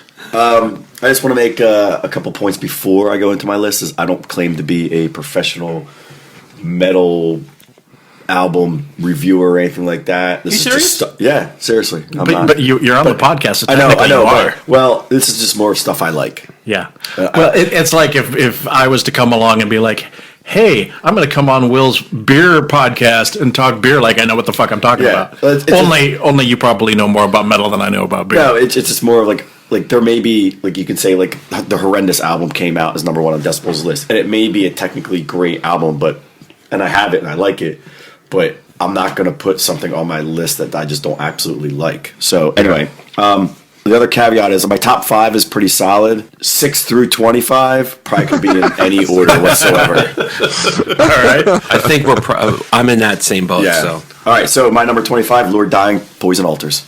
It was on my mid-year list. I totally forgot about that. I forgot about that one too. Which is going to happen a lot. Yeah. There's just so much good stuff this year. Yep. Fuck. Jay. These guys have a great record in them. They've made a good record this year. Kind of Mastodon-y meets jammy with whatever. Elder Lore. That's my number 25. That's a good one. Yeah. I've been seeing that on some lists, and I'm like, no room, man, no room. It's funny is I get a couple times I used to get requests for Elder for the Heavy Metal Nights Brutality at the Brewery, but like, a lot of the songs are like 12 minutes long. Yeah, I just they can't all put are. it on there. It's like, or it goes on at the end of the night. That brings us back to you, John. No, Buke. Buke. Oh, Buke, I'm sorry, Buke. Yeah, let's just knock these two I out. will have 25 albums on my list. There's not going to be 27, 28. Okay, John, you're not going to forget 6. No, not gonna- That's right. You did that. Number 25, Ageless Oblivion with Penthos, whatever it is. Okay. Yep. I feel like I've heard of them. Yeah. Just a death band, tech death band in a sense. Oh, okay. So like 24, 23, 22, 21, 20, 19, 18. Ageless. 8, 7. Yep, it's going to be a lot on my list. Again, that was a reaction I know was going to come from my stuff. Oh, Okay. Yeah. All right, my 25. It's a band I came across on Bandcamp. I've mentioned them a couple times. Temple of Baal, Mysterium. It's like a black death band. They're, in some ways, it's Just like number 24, just like number 20. 23. Yeah. Actually, there's only like 4 or 5 black metal bands on my list, I think. But it's good. It was enough to squeak out. It actually knocked Malakash off as my number 25 to squeak in. So, all right, John, 24. I told Buke I wasn't going to do this, and I did it. My 24, it's only 24 because I just didn't have 3 weeks to listen to this album. Wait. Didn't have 3 weeks to listen to all of these albums. Swallow the sun. I called him going to work about this today. We were talking about this, like, I can't put them last. That'd be a dick move. So what do? Put them 24. But I actually do like it, and I like all 3 albums. I don't. Is it Swallow the Sun? It's Swallow the Okay, Sun. all right. Yes, I was getting to that. It didn't make my list because I have been so busy after it's come out. I have not had a chance to just. Yeah. And it's not fair to put it if I haven't listened to it. But I did like the first disc. Well, it's Songs of the North 1, 2, and 3. I like all 3 discs. I just don't know which ones I like the most, and they're all completely different. And I guess if I had more time, it'd be higher, but it's not. Okay. Will? My number 24, I thank Jay for this one. Chapel of Disease, Mysterious Ways of Repetitive Art. All right. Nice. Good record. It is known. It is Very good. cool record. Yeah, I love that one. All right, that brings it to me. I have to thank George for this one, though. Of course, it was all over the world and magazines and the internet. But George is one who got me to listen to it. Tribulation, The Children of the Night. The Children of the Night. Really, and they are going to be on one of the cooler tours coming around in the new year. Yep. Can't wait to see Tribulation, that. High on Fire, and A Bath together. And one other band, but Skeleton Witch. Yep. Yeah, that's it. I don't have anything else to say about it. Really good record. I really enjoyed that. Put it on quite a bit since the mid-year episode. Cool. Buke, 24. Visigoth, The Revenant King. Oh, yeah. A lot of people forgot about that album, but it was a solid classic metal sound. It really was. And at the beginning of the year, I was like, it's totally going to be on my list, but it's not. Like so many other albums. My number 24, I can't believe that's this far down on the list, but it's been that kind of year. Skepticism and their new album, Ordeal. I'm surprised it's that far down your list. I know. So am I. I mean, it probably actually started like halfway down the list and it just kept getting knocked down. So You know what's great about that album is they recorded it live in front of a studio audience, and you can actually hear in the fadeaways, like people are clapping. And Yeah. that album is so tight to be recorded live. Sure, or was that doors closing as they're leaving? nah, man, nah. Don't go there. You liked them. I'm just I guess I'm just bored with that genre right now. That's fine. Take a break. Come back. Yep. We'll be here. Well, what did you think of the third disc then from Swallow the Sun? I didn't listen to it. Oh, you haven't? Okay. I haven't had time to. I don't think that's something you could piecemeal listen. Yeah, because they went Funeral Doom on the third Yeah, one. I just haven't had a full chance to. So I'll be honest, I haven't listened to it at all. John, 23. Yep. Yeah, 23. With the Dead. With the Dead. Can't believe that's not on my list. Which is, I guess, really kind of like an extension of Electric Wizard with Lee Dorian on vocals. But it's cool. Yeah. I dig it. I think I just found our drinking game. Every time somebody says, I can't believe that's not on my list, we drink. I saw this on a list and I went and I gave it a shot. The vocals for me were a little hard. For this? Mm-hmm. Because I think he went back to his old school, yeah. Force Equilibrium type vocals a little bit. Mm-hmm. Yeah. Here's a new drinking game. Every time there's somebody who says the word list, we drink. Every time somebody speaks, we drink. Yes. We don't have enough beer. If we don't. Okay, good. My number 23 is Morgoth on God. It's on my mid-year list. It's kind of nostalgia for me. I just loved them way back in the 90s and still like them. Good album. It's a great album. Jay.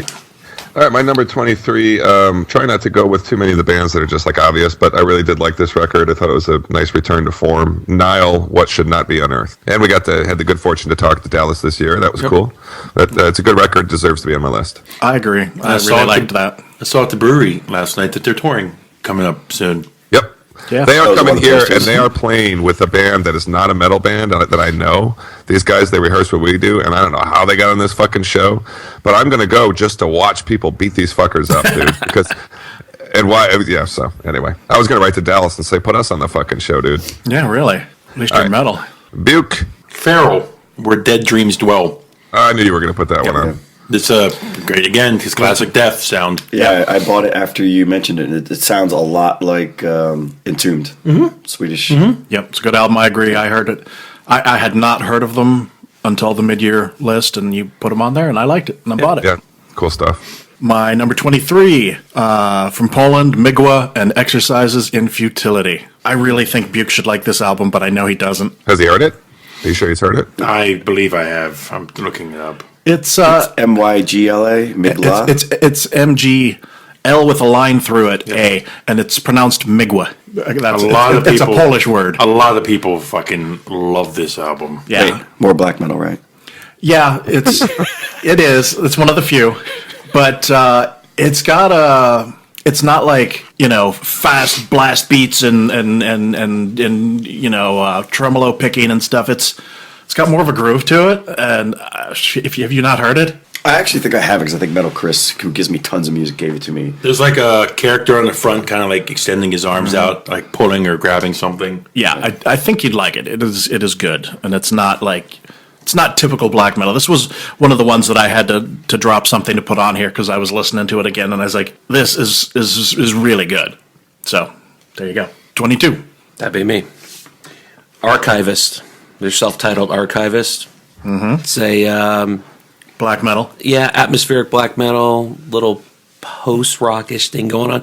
They're actually doing what Death Heaven should try to do if they're going to go in that genre, if they're going to play that.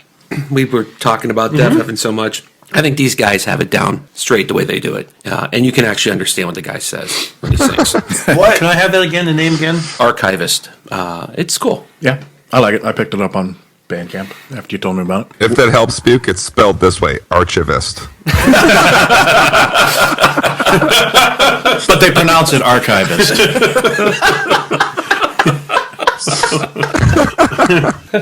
Look at that. Archivist comes up so easily. I got Along that same vein, I got something to share with you guys a little bit later. It's classic Buke. All right, my number 22, Sea Witch, The Blackened Sea.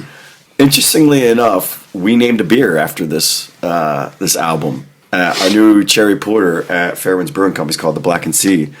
And I already had the album, so this is just straight up like instrumental doom metal. I think it's a pair of dudes out of Nova Scotia, Canada. It's great. It's great music, but the owner of the brewery does not like heavy metal whatsoever. I should say that. He definitely doesn't like heavy metal. You know, he's rock and roll. But anyway, he found this somehow. He just somehow Googled it and came up and sent me the link on, the Bandcamp page. I'm like, oh, that's weird. And it was because he was looking for nautical names for a beer. And so we named a beer after this album. It's a good album. I've got that on Bandcamp too. Yeah. I'll pick it up. I like the name. I'm going to pick it up. I think I saw the picture of your blackboard. Maybe that was on there when you. I'm trying to remember, Will, because you had a picture up the other night. Yeah, for your beer board. Oh yeah. It's up there, and it's been pretty popular beer too. I believe I had some last night. Yeah, probably had Good a lot. All right, Jay. I did. All right, this one I'm surprised that it's on my list, or at least before it came out. I wouldn't have expected it to be on my list, but I have to say I put this record in 15 times this year at least, maybe more. Slayer, Repentless. Motherfucker, I forgot about that album. Drink. I was Fuck. really happy with the way it turned out. I did not expect to like it. I haven't liked that much Slayer's done in the last few years, but I thought it was really good. I fucked up on that one. Are you repenting? Yes. Easily should have made it. With them, not speaking for Jay, but I'm going to say this. They've dropped the ball, in my opinion, in their last couple albums. Sure. This was a great album. Return to form. I agree, and I agree with you on What's both weird is things, everyone knows I fucking love Slayer, and I can only see a few albums where I thought they kind of dropped the ball, but I've liked every Slayer album ever, and I think they do have a lot of songs. They'll come out with some singles that are classic, will always be played on every album. They have quite a bit of filler, but I think it seems like people love just the love-hate. People love to hate Slayer now. Yeah, because they're at the top of the heap after a fashion. People love to pick on that. Yeah. Do you think it's because of what they did in the past? I think it's because Kerry King's a dick. Yeah, I think. Yeah, he's thick. Well, but is it also because what they did in the past? People keep trying to look for that new mandatory suicide, that new raining blood. And then what's funny is when South of Heaven came out, people that got a lot of shit. Really? Because Rain and Blood slower what was. Yeah, they were. Rain and Blood was fast and it was short and sweet, and so everybody was expecting that for the next album, and they said, we're not going to. We can't. Never knew that. We can't go faster, better. Let's just take it and go the opposite direction and go slow. Song, Spill the Blood, like how slow that song is. I mean, so they go from Rain and Blood to. And the one album with Rain and Blood, and then the other one with Spill the Blood, and super short. Yeah. Okay, so I'm sorry, it's a lot slower. And I have to admit that when South of Heaven came out, I was disappointed. I was like, what? I mean, I liked it, but it was no Rain and Blood. I was like, all right. But now South of Heaven's one of their classic albums. Yeah, it's been out long enough now I can appreciate it. Okay, my number 22. Sorcerer in the Shadow of the Inverted Cross. This is a carryover still for my mid-year list. The frontman exactly sounds like fucking Dio. Very classic doom sound in the vein of Dio-like.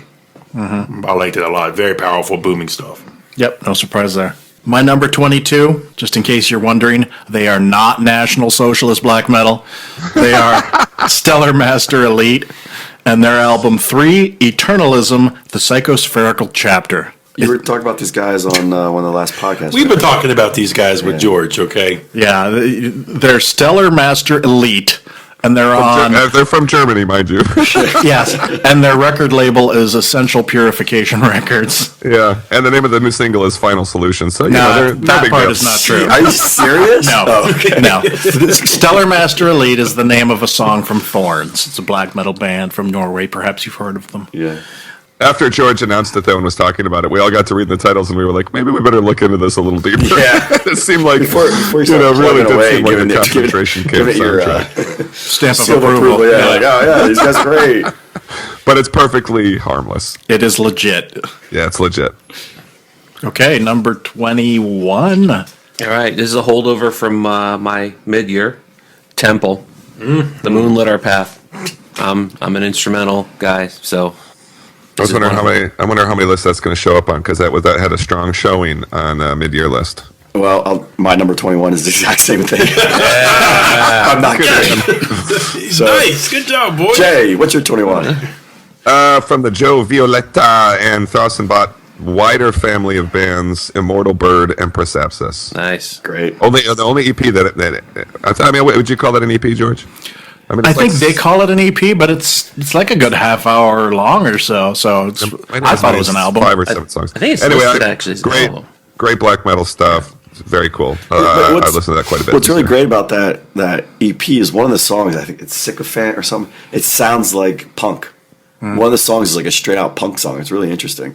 I was listening to the car yesterday. And I was like, wow, this is like a straight up punk song. That's some angry singing, no doubt. Yeah. Yeah. I'm doing a edit on the fly because it would be a crime to exclude this from my list.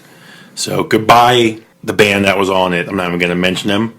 Vol and Deeper Than Sky. I knew you were going to like those guys. So did I. I was like, when is he going to get to this? Yep. I mean, it's I had to put it on my list. Singer, dude.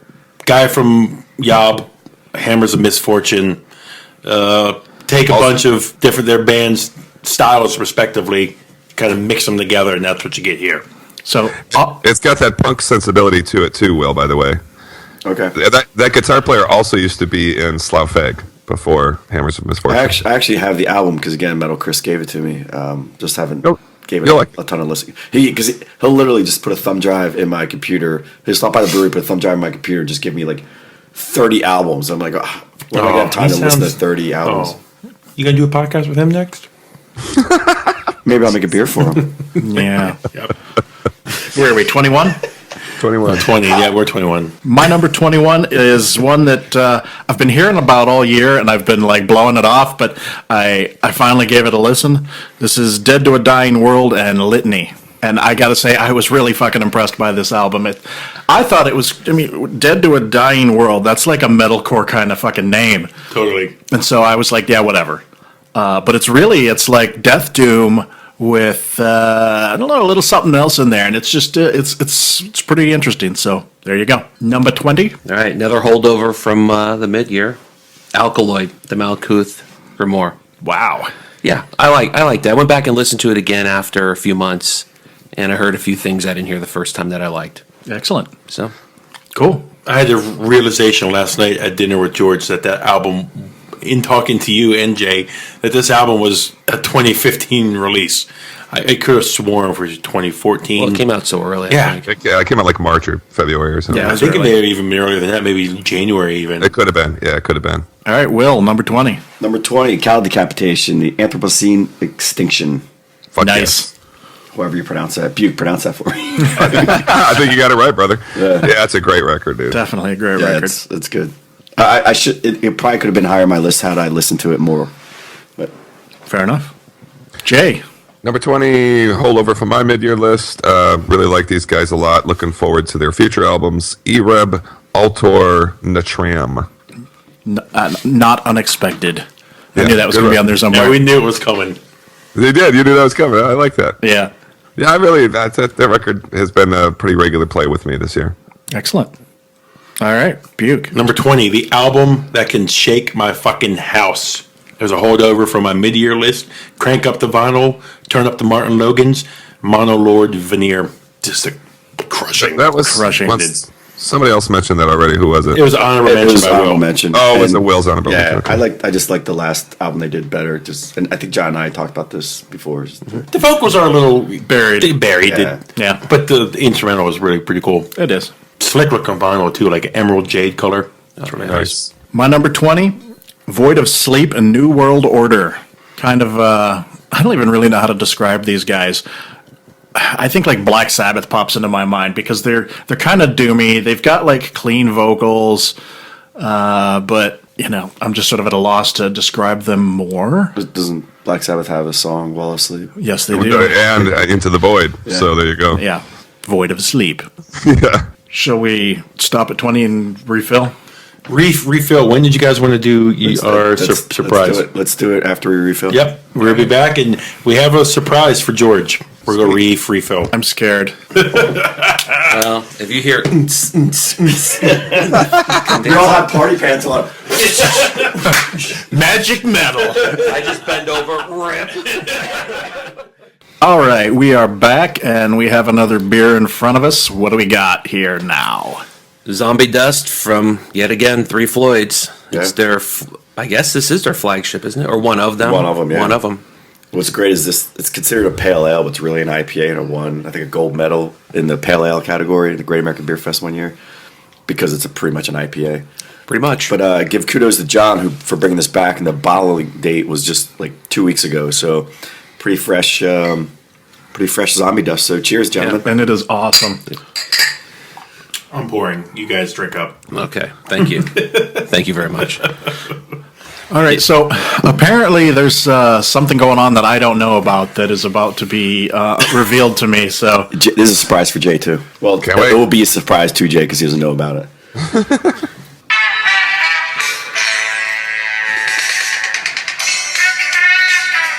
We are about to play the Metalhead Podcast Newlywed Game. Let's find out how well best friends George and Buke know each other.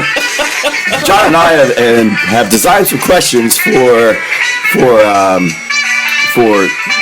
George and Buke. one sip of Zombie Dust and I'm done. We're going to find out how well George and Buke know each other. We're going to ask George questions about Buke and see how right he can get the answers. I will announce and... Does it go the other way? No. Mid-year next year. So it's not really a game. It's more of a punishment. Depends how you answer the questions.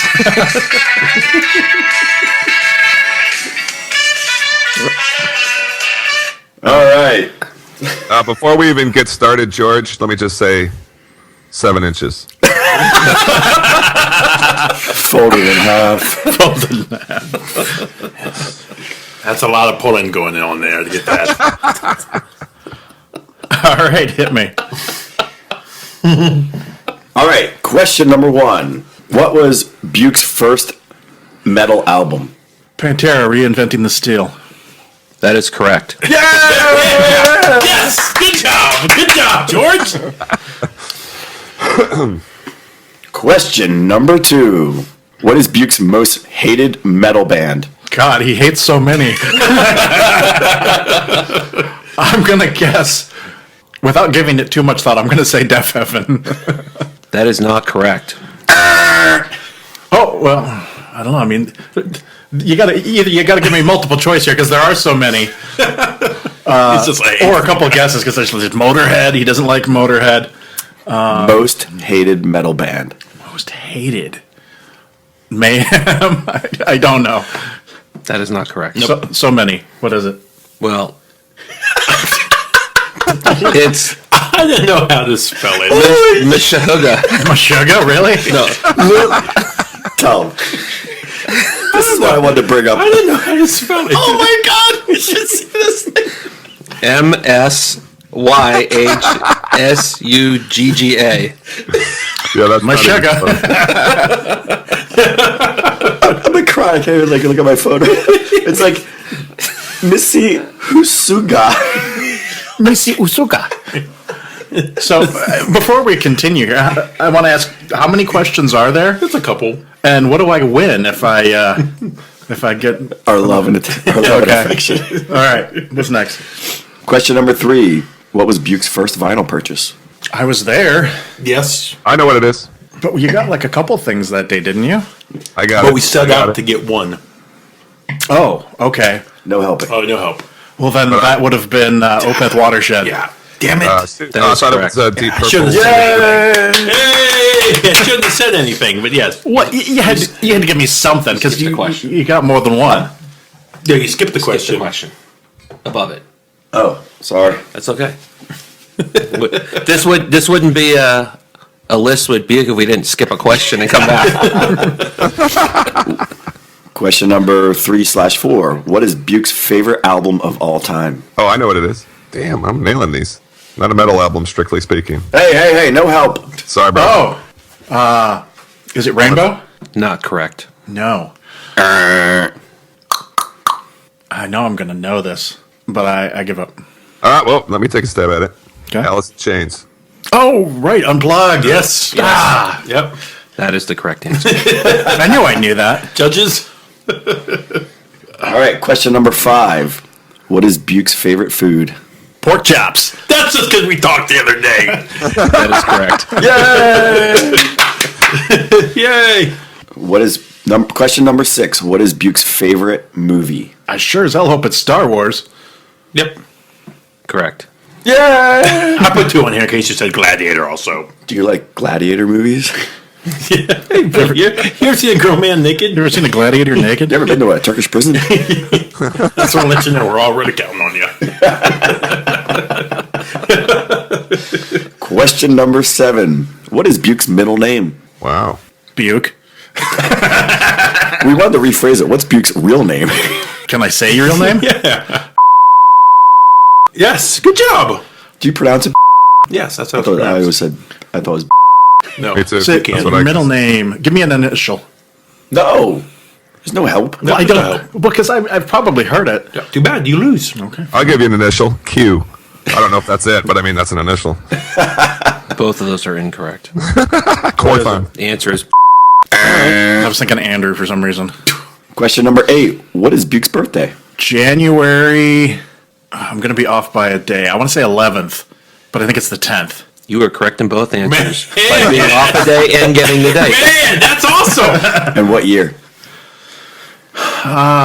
Let's see. 84. 83.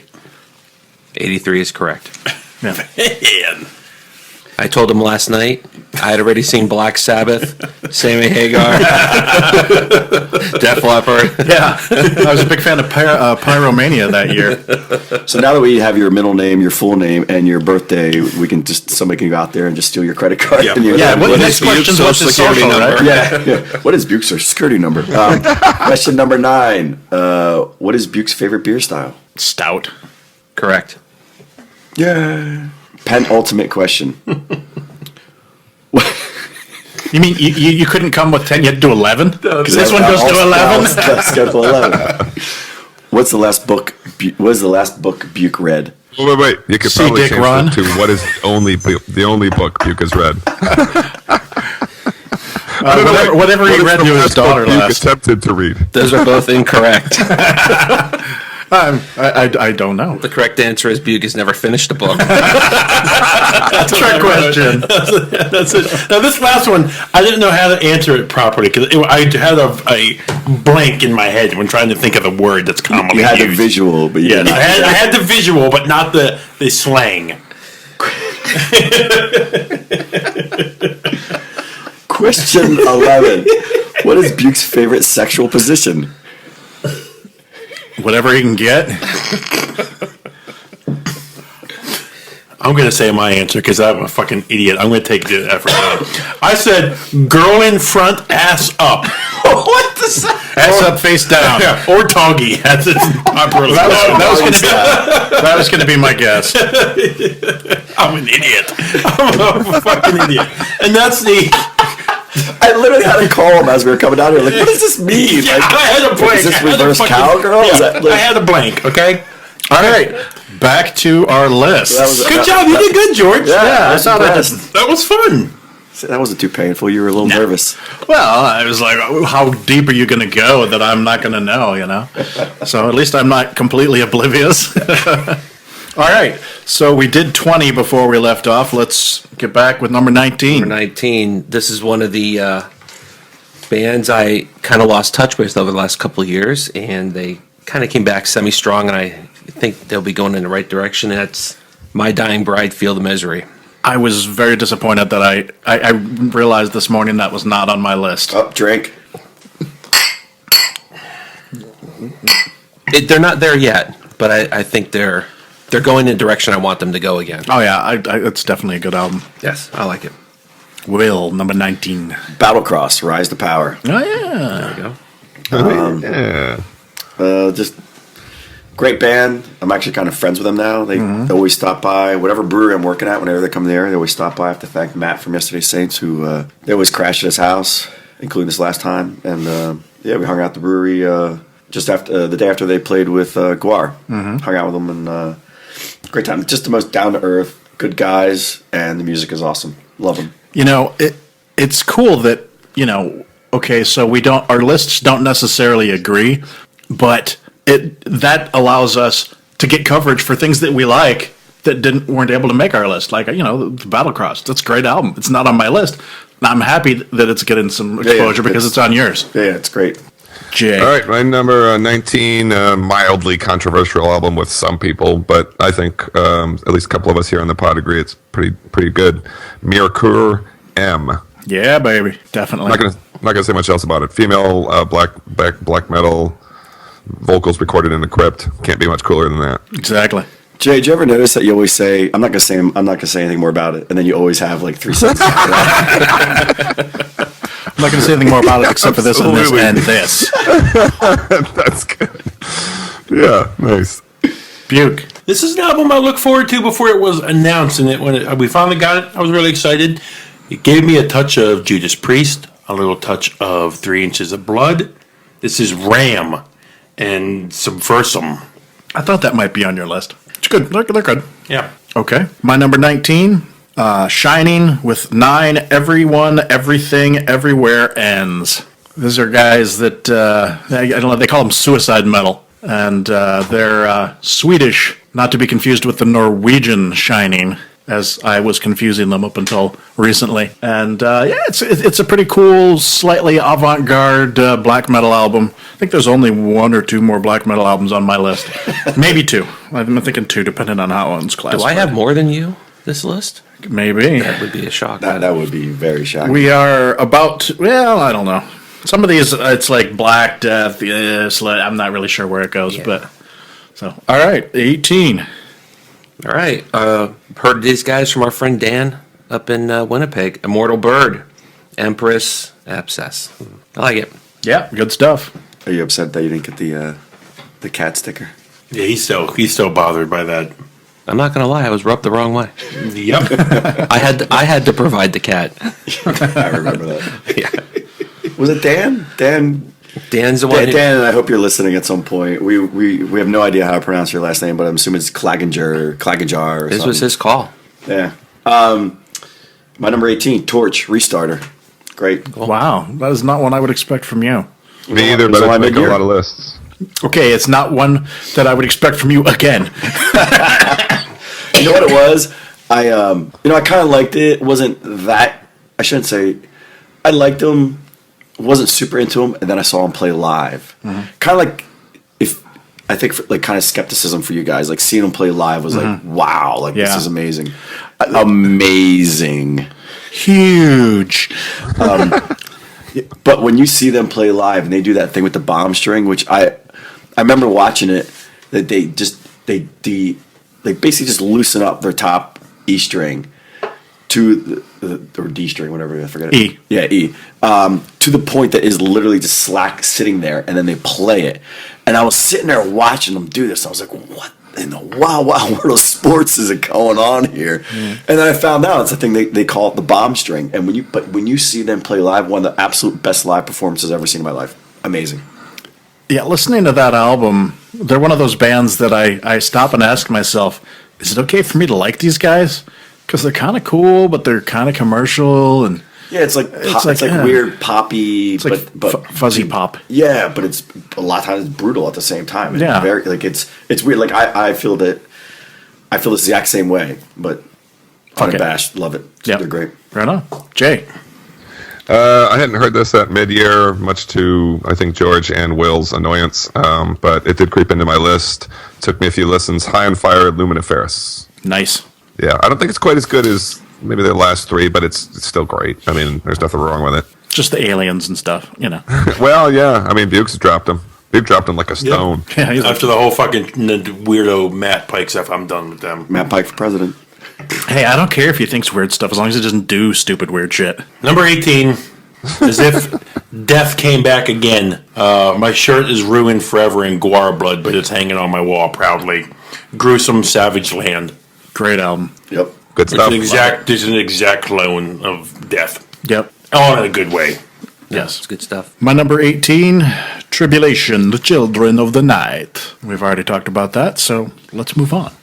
All right. Another holdover for me at 17. Enslaved in Times. Went back and listened to it. Still like it. Yeah, those meant to first go back few and songs are listen to so this again, good, dude. Me too. I was like, I should have given it some consideration for the list, and too much good stuff. How do you think it stacks up to all their previous catalog? I like it. I was thinking about that the other day. I kind of like it more than most of the stuff up to Ruin. Ruin is still my favorite by them. I think, really? Yeah, Rune is, Well, of the progressive version of the band. You know, but like you like it better than Issa, even? no, up to Ruin. I'm saying going back Up to, towards Ruin. okay. Oh, Yeah. you No, can't. Issa's great. Yeah. Below the Lights is incredible. Yeah. And this is the progressive. For, I guess one you mentioned on. I guess is their progressive period or the newer Yeah. progressive. So yeah. I'm yeah, down. I like it. It has incorporates old and new in there. So Yeah, it does. Yeah. Will. All right, my number 17 is Hate Eternal and Fairness. Nice. I'm not gonna say anything more about it, but I really, really like it. And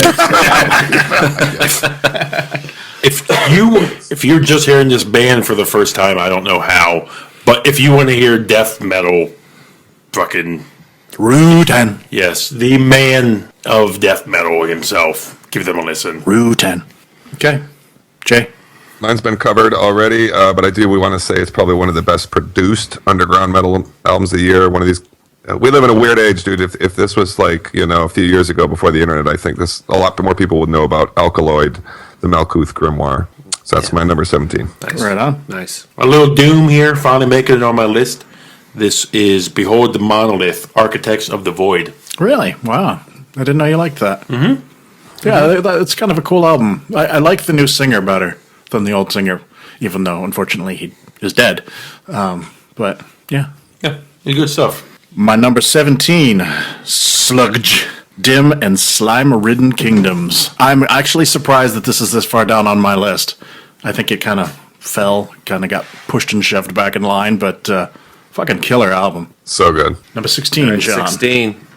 This is one of those bands that snuck in at the very last minute because I was in Baltimore the other day and I bought this. Buke's been going on and on and on about these guys. On and on. Oh, sorry. Figured I better listen to them, and I dug it. Blackfest, Terms of Surrender. It's just thrash, but then a couple of the later tracks, the riffs that they get into are, Yeah, man, these are jamming. it's cool. I like it. The future's pretty bright for these kids. They've already starting to tour a lot. Damn, that fucks up my other list because it's not on there and that needs to be.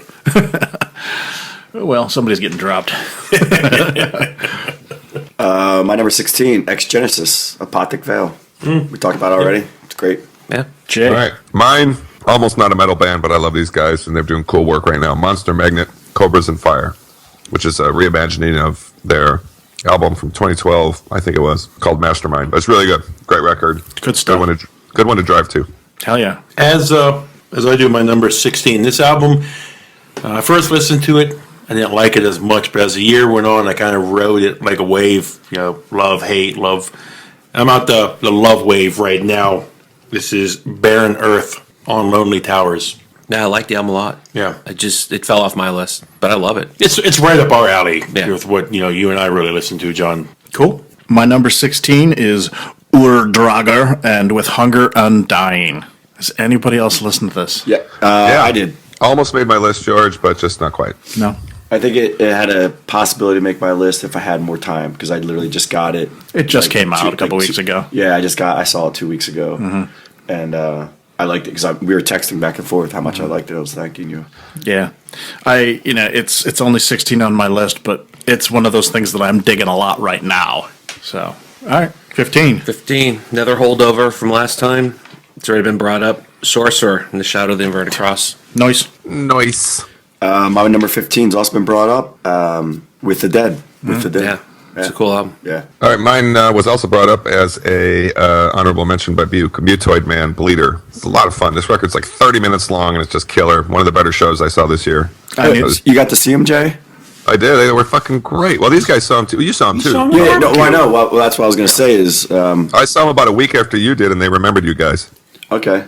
Yeah, we 'cause I saw them at talked the to, barbecue, and I will say their stage presence was amazing. Those guys were This great. guy came backstage with us and kept hitting the keg. He just wouldn't leave. And he kept talking about Phil Anselmo.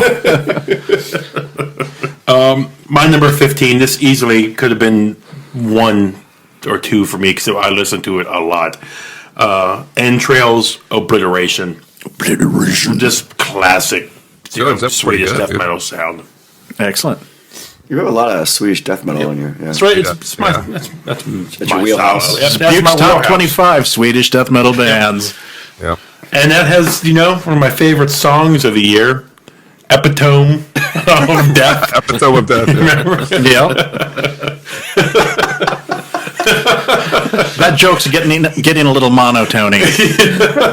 No, monotonous, George. Yeah, monotonous. All right, my number 15, Paradise Lost, The Plague Within. Oh, nice. How Yeah. commercial can I get? But you're not wrong with listing no. this. And they also fell out of favor, so I don't think it really is commercial anymore. They're kind of like now, because for a while there, people kind of didn't like what they were doing. So Yeah, that it's counts. been a long road back for them. Yeah. It has. I saw it them really at has, the dude. Opeth tour. Yes, 2003. What did you were they liked at that time? No, that's when they almost not even gothic metal. It's just kind of gothic rock. I think. or We gothic saw rock. them at Jack's when they were playing that shit. Yep. And they had they were like up on stage and pressing play on the laptop to cue their samples, and it was fucking horrible. And George was trying to say Buke, the history that these guys have, and I'm sitting there, I'm like, really? So I was like, yeah, no. They were trailblazers when they first came out. Yeah. Yeah. And then Yeah, like with Gothic, right, and everything. Yeah, late 90s, early aughts, it's just forgettable. Yeah, 2 albums were just not. the one with the flame on it, the one with the bee. Yeah. Yeah, Yeah. yeah. We shall not. We shall not speak of it.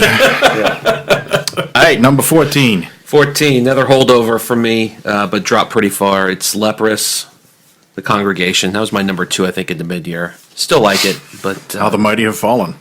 Yeah. On a lot of lists, though. I mean, not to always call that out, but that's one I've seen around a lot. yeah. All right, Will. Number 14, Immortal Bird, Empress Absence. Already talked about it. Yep. And yes, I got a cat sticker.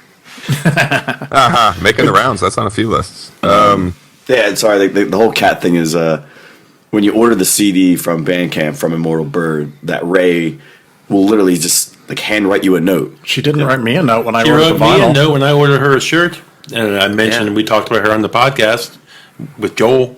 Yeah, I got Pretty the long vinyl. note. I got the vinyl. I didn't get anything. But she put a little funny cat sticker on the post-it note, and then Yeah, I think you John posted ordered it his on at the same Twitter or time and something. got it a couple days later and didn't get a cat sticker. And he was, So I had to put my own cat in the picture. All right, this one will probably be represented here, at least by one person, I think. But I haven't seen it on anybody's fucking year-end list online. Tau Cross, self-titled, supergroup. Fucking great record, dude. Crickets. Yeah, I guess so. Yeah, No, but, it's a good album. It is. but when it came out, though, it was just getting boatloads of press. That people I know, loved but it. nobody's talking about it at the I end love of the it. year. I absolutely And it- love yeah. it. Fucking catchy. Yeah, it's a great album. It's the riff machine of the year, I think. Totally. Yeah. Buki. I had a double on here, which allows me, luckily, to slide into number 14, because when I did my list, if I would have not put this on my top 25, it would have been a crime. After, to me, their last couple albums were not bad, but I didn't like them as much as Skyforger, Amorphous, Under the Red Cloud. It's a great album. Amazing album. Very good album. So good. Amazing album. It's, looking at lists, it's popping up everywhere. It's every list pretty much has them Yep. on it at some point. My number 14, Avatarium, The Girl with the Raven Mask. I have not listened to it. I told you, I don't think, it wasn't bad. I just don't think the vocals, her style, I think it was too good for the music. It I think almost... That's why it's on my list. I really dislike all the symphonic metal bands, the Night Wishes and, Epica and bands like that. I just, I've heard a million of them and I don't care. And so something like this, where it's just amazing vocals over fucking heavy Candlemass style music. I fucking love it. I think the lyrics are a little subpar. I'll be honest with you, though. I've come around to liking this record a little more, but I think the lyrics are just a little bit closer to like the Hank Sherman. You know, those are so bad. I just personally didn't think the lyrics, not the lyrics, her vocal styles fit that slower. I thought it was brilliant. But hey. Yep. You say tomato, I say fuck you. Again, there's no trash talking here because it's, we all like what we like. It is what it is. Yep. All right, John, number 13. Black metal again for me. Megwa. Exercises in Futility. Nice. I like it. I think it's a nice, just straight black metal album, but it's not a, blast beat crunch. It's got a nice groove and rhythm to it. Buke could totally get into this. And you have to headphone it. Mm-hmm. You're going to get a lot of intricacies and I know when this came out, it was popping up everywhere. It is. It's on a lot of lists. Yeah. It's good. It's still holding high on a lot of places. It is. Yeah, it sounds good. The production's, it's not overproduced, but it's a nice clear production, but it's not, still kind of got that thinnish black metal sound. So yeah, it's good. It's very good. Will. My number 13, Ingested, the Architect of Extinction. Brutal technical death metal. I picked that up after your mid-year list. Yeah, it's good stuff. Yeah, it is. All right, mine is, we're in 13. I apologize, George and Buke. This is going to be the one you hate me for the most. Vatnet Viscar Settler. Moving on. just the recording quality was just... Yeah, I like the last one better, I think. It's just me.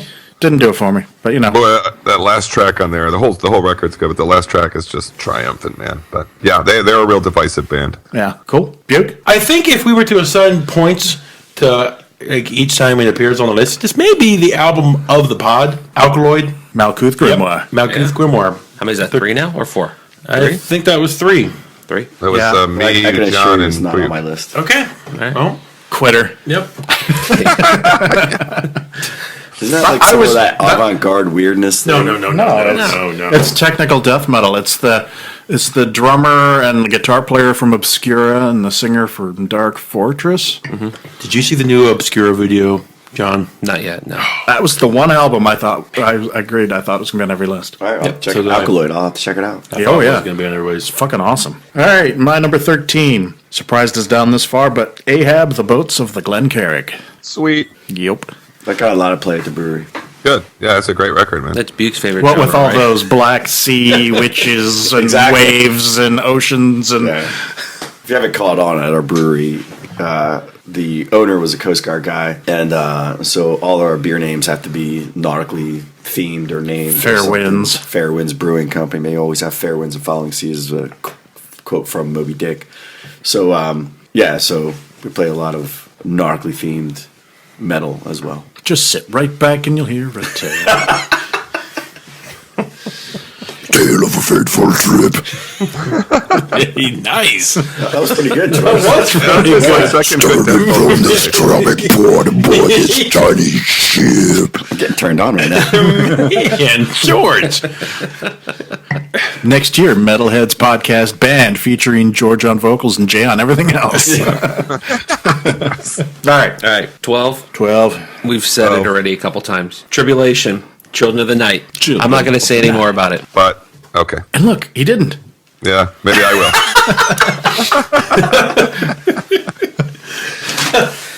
I keep so my list. I'm the only one with a paper list. I keep putting it down, so I'm assuming everybody knows the rest of my list. Nope, I've never seen I haven't it. looked. All right, 12. Skepticism, Ordeal. Nice. We talked about it a little bit already. The fact that this was recorded live it gave it extra points because it's such a good recording. It's so tight, and actually to hear after the song ends, you just hear this it's like a golf clap kind of. Yeah. Like, it's almost like there's a polite audience just listening to this stuff. It's amazing. Huge. Burritos. I probably should have given it more points for that, but it was actually higher up, and it just kept moving around. And what's weird is I first learned of Skepticism when you guys talked about them on the podcast at Death Fest, and I listened to some of it, but I was like, it's kind of hard to get into because it just really takes a long time. Yeah, It's Funeral Doom, but I think on this one it got me a little bit better. I got it a little bit better, and I felt like it was a better album than the previous one, so it's good. Right on. I won't say anything more. Jay. A record that I would just say there's more to this record than meets the eye. You really got to listen to it to kind of see where it's going to take you. And it is a shout out to my boy Will, Chapel of Disease, Mysterious Ways of Repetitive Art. Nice. I really shouldn't have done that growling. My throat is really sore. Oh my gosh. Have some zombie dust. Thank you. My number 12, maybe the most accessible on my list. Or the most. Byzantine. To release is to resolve. Okay? No. I have something to say about this. Yes. I liked Byzantine. I loved the older Byzantine. They're, I can't remember the name of the album. I played it so many times. One of their albums is completely, it's great. But I felt like they've gotten more commercial and accessible. That's in the last, why I wanted to mention that. Yeah. They Shall Take Up Serpents. If you want to hear great Byzantine, listen to that album.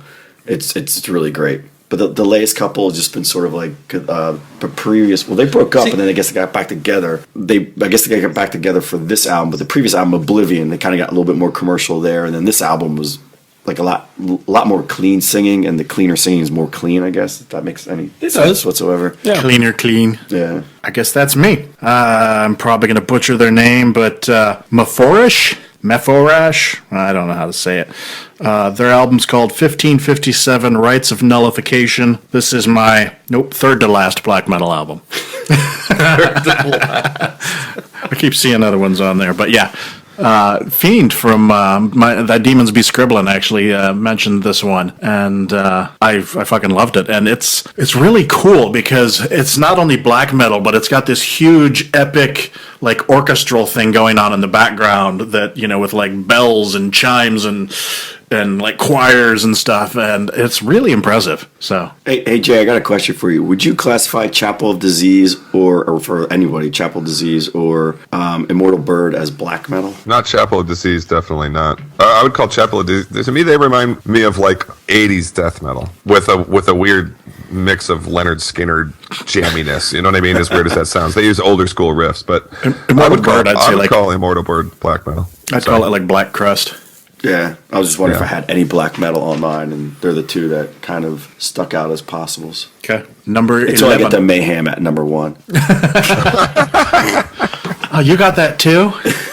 1994 album? Yeah. All right, John, number 11. Number 11, I'm sure none of you have this on your list. This is one of my prog bands. This is King Crow, Eidos. I saw that. And I heard it. It's on the Metal Storm top 25 too. And I went and checked out everything there. And I liked it. I mean, it's not on my list, but not unknown to me. Hey, speaking of your top whatever list, year-end list, did you notice that if you log into iTunes on Friday, it's New Heavy Metal Friday, there wasn't. I don't think there was any new metal release, but it was just the best of 2015, and a lot of the bands we were talking about are on like their featured top albums of the year. Is King Crow this band's first album, John? No, they've been around a long time. What do you recommend to start with? I can't pronounce the name. The last three have been really good. They've had the same singer for the last three. They're an Italian band, so if you listen to any Italian prog, Italian singers can be a little harder to, because of the accent is a little thicker. So the last three, I think, have been very good. All right, we are number 11. Paradise Lost, The Plague Within. Nice. This is a late one for me this year, and SiriusXM Liquid Metal kept playing their stuff, and I had it, and I kept listening to it, and I just kept wanting to listen to it again and again. I was kind of surprised because I didn't think it seemed like I've never had another Paradise Lost album, and I think Decibel Magazine had the Doom Metal edition, and some of the old Paradise Lost was in there. I'm like, okay, I love Doom. Let me go check them out, and I checked some of the older stuff out, and then I got this new one, and I really dig it. It's good. Yeah, great. Speaking of which, if anyone has the newest issue of Decibel Magazine, you'll see my brewery in it again. Is it? I read it already. When did it come out, Will? When is the... I have a subscription, so if you have a subscription to it, you should have got it a couple weeks ago. Okay. But it's weird because if you have a subscription, you get that like almost a month before it hits newsstands sometimes. Yeah, I know. I'm like, why am I reading the best of in like November? Yeah, so this is the fourth time either me or the brewery I've worked for has been in Decibel Magazine. Thank you, Adam. And speaking of which, we got the... I always bring it, Decibel Magazine Brutal Truth Guide to Extreme Beer. I bring it to all the podcasts because I think we're going to drink I think we're going to drink one of the beers in here today. It's all dog-eared and well Oh my God. loved. Yes. Beer saturated. Yep. John and I drank almost. We were 4 short, I think, of drinking all 113 Of beers that had a single page. Yeah. We hit a bunch of the side column beers. Yep. But yeah, 4 short. Beers. Yeah, he does like a little description of a group of beers, and he throws some names out there, and then each beer gets a single page. I mean, this book it's literally written for us. It's beer and heavy metal. That's all it is. All right, Jay, number 11. I did have a little time to get into this record, and it was one of the records I was turned around on this year. When I first heard it, I was not very kind to it on the podcast, but I like it a lot now. Swallow the Sun, Songs from the North, 1, 2, and 3. Nice. It's great. Right on. It's really good. We've mentioned it a couple of times here on the pod. Black Fast, Terms of Surrender. It's a great album. Young kids doing some thrash. Pretty awesome. What's great about a little side note is when Battle Cross is at the brewery, and I was at like, so what do you want to play? And like, yeah, just pick it. So I just put on Black Fast because I knew it was like, it's very similar to Battle Cross to me. And I guess there's a guy, Marshall, who was with them, who does their sound, who's in another, I think he's in Havoc, maybe, I think. But he did the sound for the Gloom album, and because I was wearing my Gloom shirt, and he's like, hey, you know those guys? I'm like, yeah. But he did, I think, the sound for or knows the guys in Black Fast as well. So they were supposed to send me a hoodie or something, but they epic fail Black Fast. Anyway. Probably my favorite interview of the year was talking to them. Right on. Yeah, it was a good interview. All right, my number 11. This is Bell Witch, Four Phantoms. I saw they were so good live. Probably the best live show I saw this year. Yeah. He's probably sitting there cursing under his breath. 11? You only gave that a fucking 11? God damn it! Hey, it's on your list, and you're probably the only one who's got it on your list, George. So you're the only one who Hey gets man, it. I gave it a try. I just I did didn't, too. didn't hold my attention. I did too. Yeah. It you got to give it a lot. You got to give it a lot, but it pays off big. Yep. So should we take a break before the Beer top break. 10? We should. Yep. Beer break before before top 10. All right, we're back. And before we get into our top 10, Buke and I are drinking Iron Maiden's Trooper from the can. And Will and John are drinking... We're drinking Ninkasi Slayer. Fucking Slayer! Slayer! Which is featured in the Brutal Truth Guide to Extreme Beers. Buy it for Awesome. your loved one for Christmas. Buy it for yourself. I feel like I pepped this book so yes. much. That Fucking, you should get kickbacks from it. yeah. He does. He puts me in Decibel Magazine 4 times. Yeah, you got plenty. Yep. Yeah. All right, so, John, you're number 11. No, I you believe- just said I we're believe doing on number 10. Number 10. Sorry, number 10. Malakash and Kai. Come on, Buke. What is it? For your benefit. Melichesh. Yeah. Malichesh. Yeah. Melichesh. Yeah, another one of my black metal albums this time. Cool stuff. I like it. Good one. Excellent. Will? Number 10, Temple of Void of Terror and the Supernatural. It's great. I thought that was last year, though. Maybe it was early this year. Or wait, no, they reissued it. That's what it was. Is it? Because it was on my... Did I hear this one from you, Jay? No, I don't think so. I mean, I know so. Because I just heard it from you. All right. No, it's awesome. It's Yeah, that's a good album. brutal death doom. It's great. All right, one of my carryovers. This was my number one at the beginning of the half year.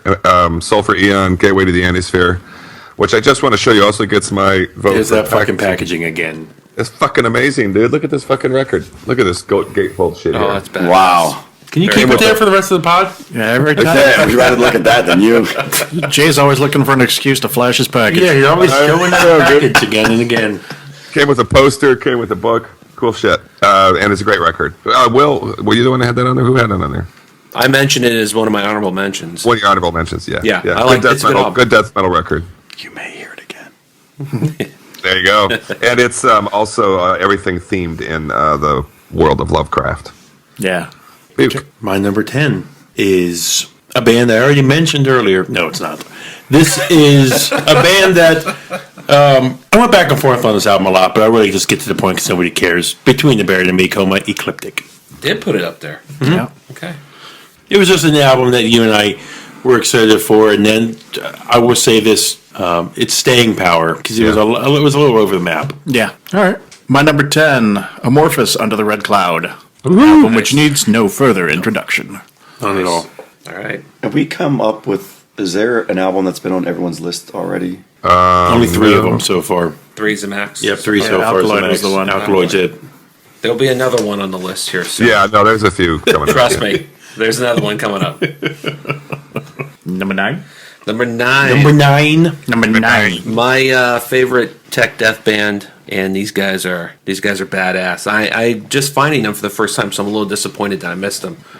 Hope I say this right. Gorard, A Maze of Recycled Creeds. Mm-hmm. That is some good stuff if you haven't heard it. Gorard? Gorard, yeah. Okay, yeah. It's a tech death band with a lot of jazz influence, I think. As so many tech death bands do. Like your boys from Perihelion.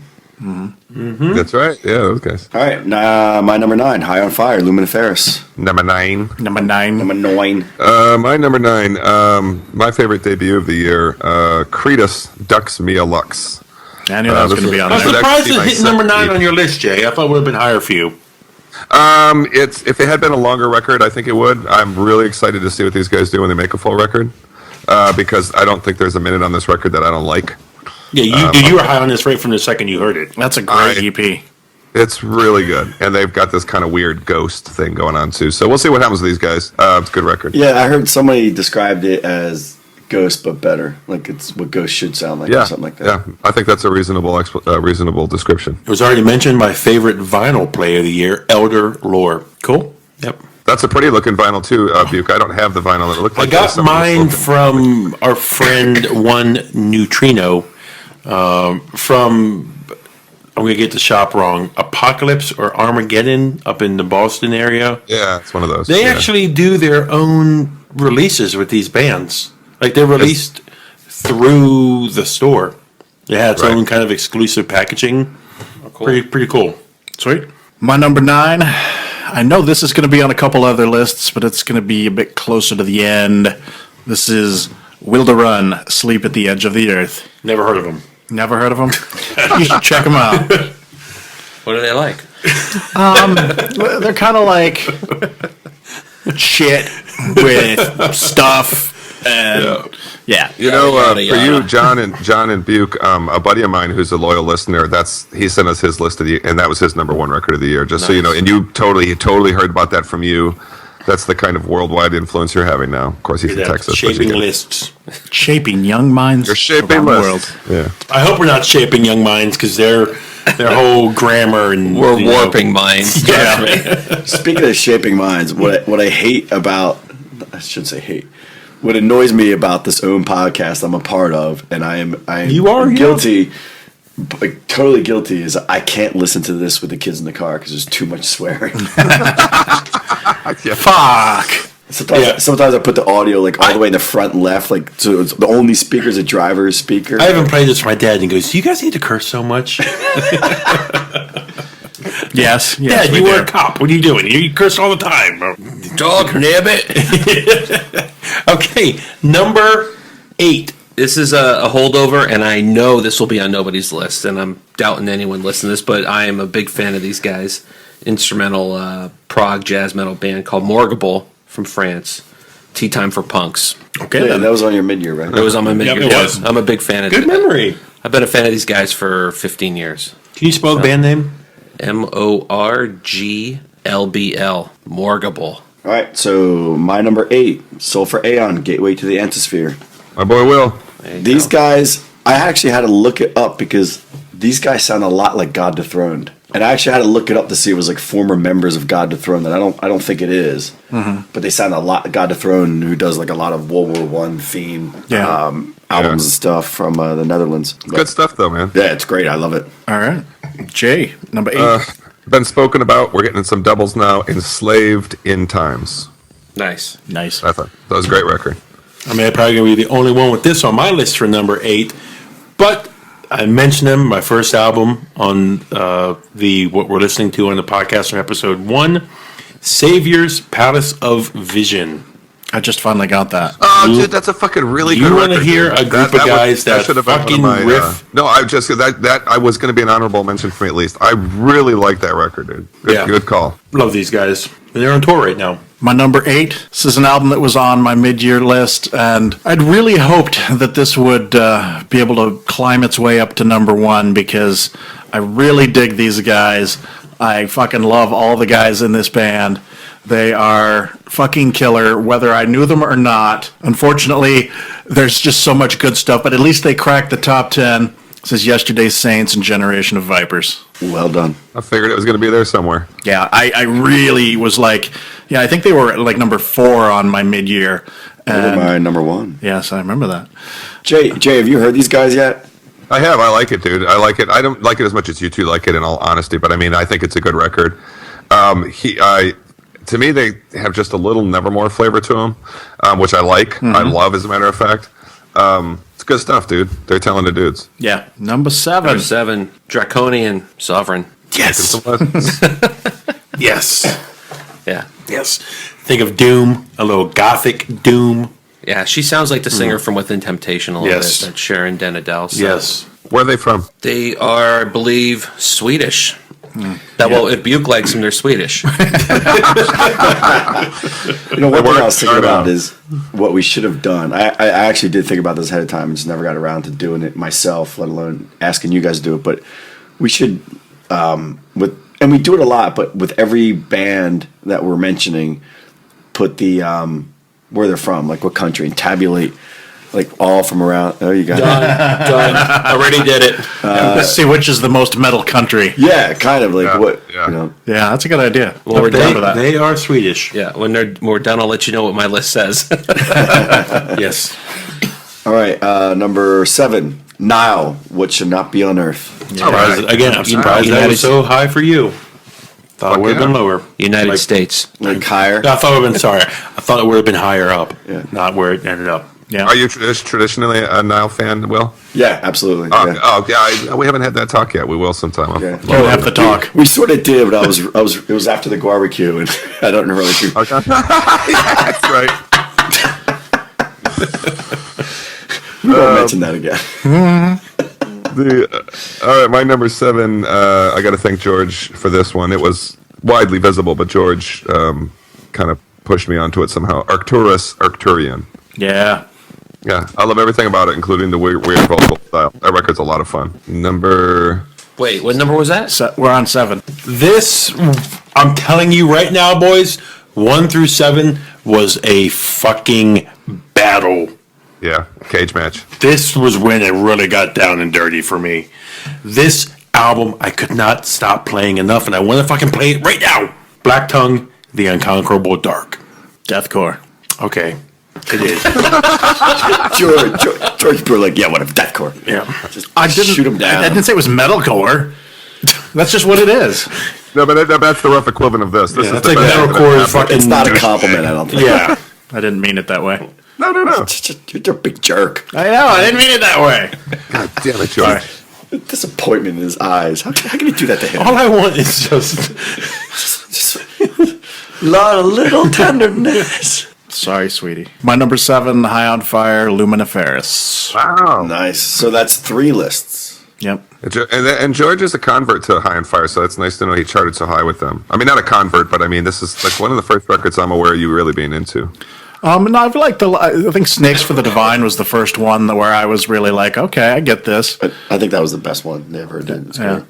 And I got to tell you, of all the albums on my list, this is probably at least one of the few that like immediately rocketed onto the list for sure with a bullet. I was like, oh, I fucking love this album as soon as I heard it. I think Decibel Magazine put it like number 5. Or, like it was. I think it was in their top 5. It was pretty high. It's got some serious riffage. Yeah, it does. It's in a few, and I looked at that iTunes list on our break, Will, and it's on that too. I just really love like the guitar tone and I like have the Decibel Magazine right here. the production on it. It's nice. Right on. Number 6. Sorry, High on Fire and Decibel Magazine is number 4. What's their number 1, Will? Horrendous album. Horrendous. Wow, it's horrendous. No, really, it is. Chuckle. Yeah. Who's this Lucifer girl? That's not metal. It's not very good, dude. At least I didn't like it very much. It's bad. Yeah. That's the chick from that other band, The Oath, or something like that. Yeah. Yeah. All right. John, number 6. Number 6. I already mentioned a couple times Paradise Lost, The Plague Within. Excellent. Oh, nice. So that's Three. three lists. I had it. Who else had Paradise Lost? George. Okay, Will. My number 6, Ode to Sun, The Dark Dunes of Titan. Nice. That is an amazing. That I know why John likes it so much because it reminds me a lot of Opeth. It's great.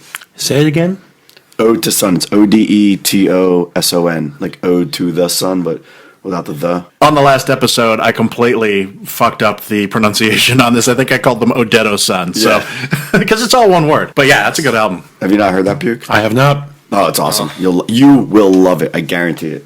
Yeah, We'll sample after this, and you'll. I heard this one partly because our friend Greg told us about it. And, when Will jumped on board with it, I was like, okay, I definitely got to hear this. So Was Greg Kelly the one who? Yes, he's the one. It was the first time I heard about it was when he mentioned Yeah, it. I mean, I heard about it from one of you guys. Maybe it was you or I don't know, whoever. But it's killer. Love it. All right, not unlike George's High and Fire experience, this is the record that when I heard it, it just went way up my list. Sludge, Dim, and Slime-Ridden Kingdoms. Yeah, baby. Fucking so good. Yeah, it's a great album. It's really good. These are guys who were a great discovery for me this year to have found them. Guys, 3 great records out. New one's wonderful. Buke, number 6. This was so hard to put this on number 6 because this is such a brilliant, mature album from these guys. Probably should have been number 2 or 3. This is hard to say. Cattle Decapitation, the Anthropocene Extinction. I can't believe you put that at number 6. It should have been way higher. I'm telling you. It's a good record. It's an amazing album. Yes, it is. It hurts me to put it. I don't know what I'm doing anymore. I had that on my list. And I could probably I don't know what I'm doing if I had more time. If I spent more time with it. It probably should have been number 2 for me. I don't know what I'm doing. Yeah. My number 6, Dodheim's Guard, A Umbra Omega. I didn't know if that would even be on your list still. It's still really good. It's just it's not number 1 anymore. Well, that's But a pretty it's- healthy fall, Yeah, but it's still in the top 10. It's almost in the top 5. So Fair enough. Yeah. But my top 5, that is the shit right there. No, it's about to get ugly. Yeah. Top 5. That's when the insults really start flowing. It's Are you gonna get fucking rolling here. kidding me? Speaking of, John. All right, number 5. Should we take a break before we go in the top 5? Yep. All right, we can That's do it. We're taking one last break. All right. Yeah. Yep. Take one last break, and then we're getting into the top 5.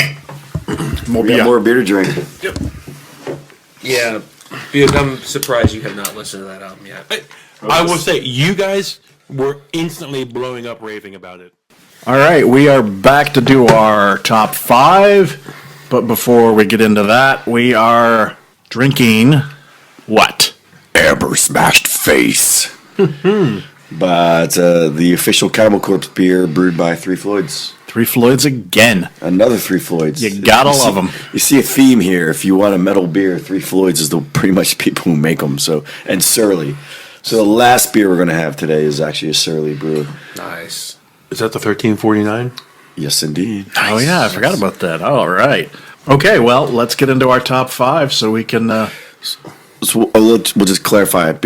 We'll have this, and then before our number 1, we'll go get the 1349. We'll do it. All right. Cheers, guys. Cheers. Cheers as always. Jay, to you. To Jay. That's fun. All right. Jay, it's 1:15 over there now. You should be drinking beer. It's past I'm getting noon. ready to eat lunch. My Go get your toast burritos. You guys remind me of the.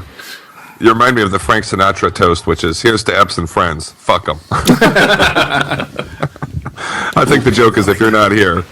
This is really good. I like it. That's some bitter, too. Yeah, that's what I love about Yeah. it. So Do good. this shit. All Here we right. go, boys. This is where the Top fucking... 5. This is where the fighting happens. There'll be no fighting because these are all awesome albums, and we know There you that. go. All right, my number 5's been mentioned already a couple times. Absolutely love it. Amorphous, Under the Red Cloud. Hell yeah. Nice. My number 5, and I really struggled where to put this on my list. Slayer, Repentless. All right. All right. Like to see it represented. Yes. We have 2 people that are not repenting having it on their list. There it is. I Another would one? just say, I would say for the record, I just want to say, that's all I'll say about it. But I want to say one more thing. There's only actually one song on the album I don't like. It's that song Vice. Yeah. It's just kind of, I have to say the lyrical content on the new album is not as good as previous albums. Yeah, it's not very Slayer lyrics. Yeah, yeah, they're a little. Some of them are a little silly at times. But, Carrie shouldn't be writing lyrics. Yeah. Riffs, yes. Lyrics, probably not. Great riffs on the record. My 5 also mentioned Ahab, the Boats of Glencarrig. Nice. A lot of great riffs on that record. Very much. Probably the catchiest album on my list, Tal Cross, their debut. That's 2. Nice, making it into the top 5. Very cool. I think our That chances song, of having it.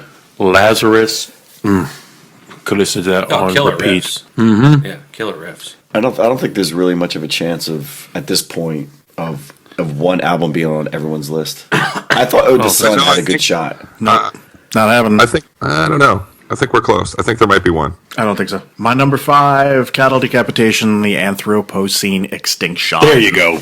So that's 3 or 4 lists. Shall I just speak for George and say, remember, this was a fucking grind band. Look what they did with this album. So let that be an inspiration to all the grind bands out there. Someday you too can not suck. Someday your songs can be a little bit more than a minute 30 of noise. You can, Yeah, a minute 30 is not really a grind to me. Quick thing. More like 30 seconds. Yeah. No one here has mentioned yet Apex Predator. No, and I'm really bummed about that because that was on my original list, and it just it's a great fucking album, but it's a little stock compared to what I feel is on my list, which is But for them, is it though? No, I mean for them, it's awesome. Yeah, I think their last 2 albums are some of their best, but yeah, it's a note. That's it's disappointing to me.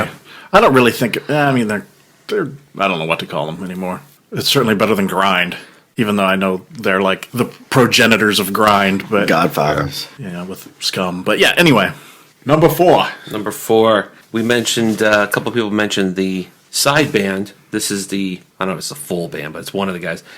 Enshine Singularity, which would have a connection to Ex Genesis. Yep. They do? Yes, because one of the guys is from Sweden. Is it Phil Collins or? Oh, not that Genesis. I thought you said he was Ex Genesis. But he's ex. That would be Steve Hackett.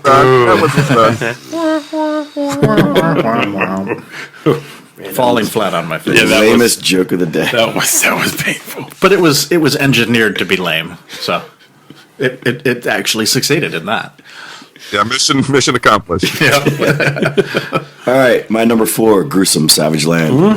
There you go. Knew that was going to be on your list. The first time I heard this, I said, Will has to hear this. Oh, it's unbelievable. Which will be seeing him at Death Fest. Yep. Okay, yeah. Too bad you don't like them. Yeah, too bad it sucks for you this time. The lineup is pretty shitty, but It's not. It really isn't. I'm not talking bad about it. I would not talk bad about your nice Death Fest. Anyway. All right, number 4, racking them up. Cattle Decapitation, the Anthropocene Extinction. So that's 4. So Buke had them at 6. I had them at 5. Jay had them at 4. It's cool that we, where they're falling for all of us, I had them at number 20.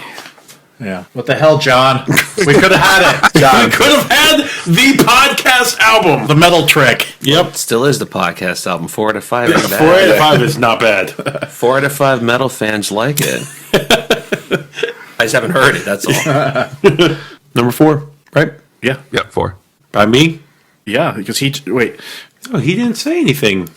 Yeah, Cattle Decapitation. Was Yeah, fine. he did Cattle Decaps. Now it's you. Oh, I'm not drunk or anything. I just got a little lost.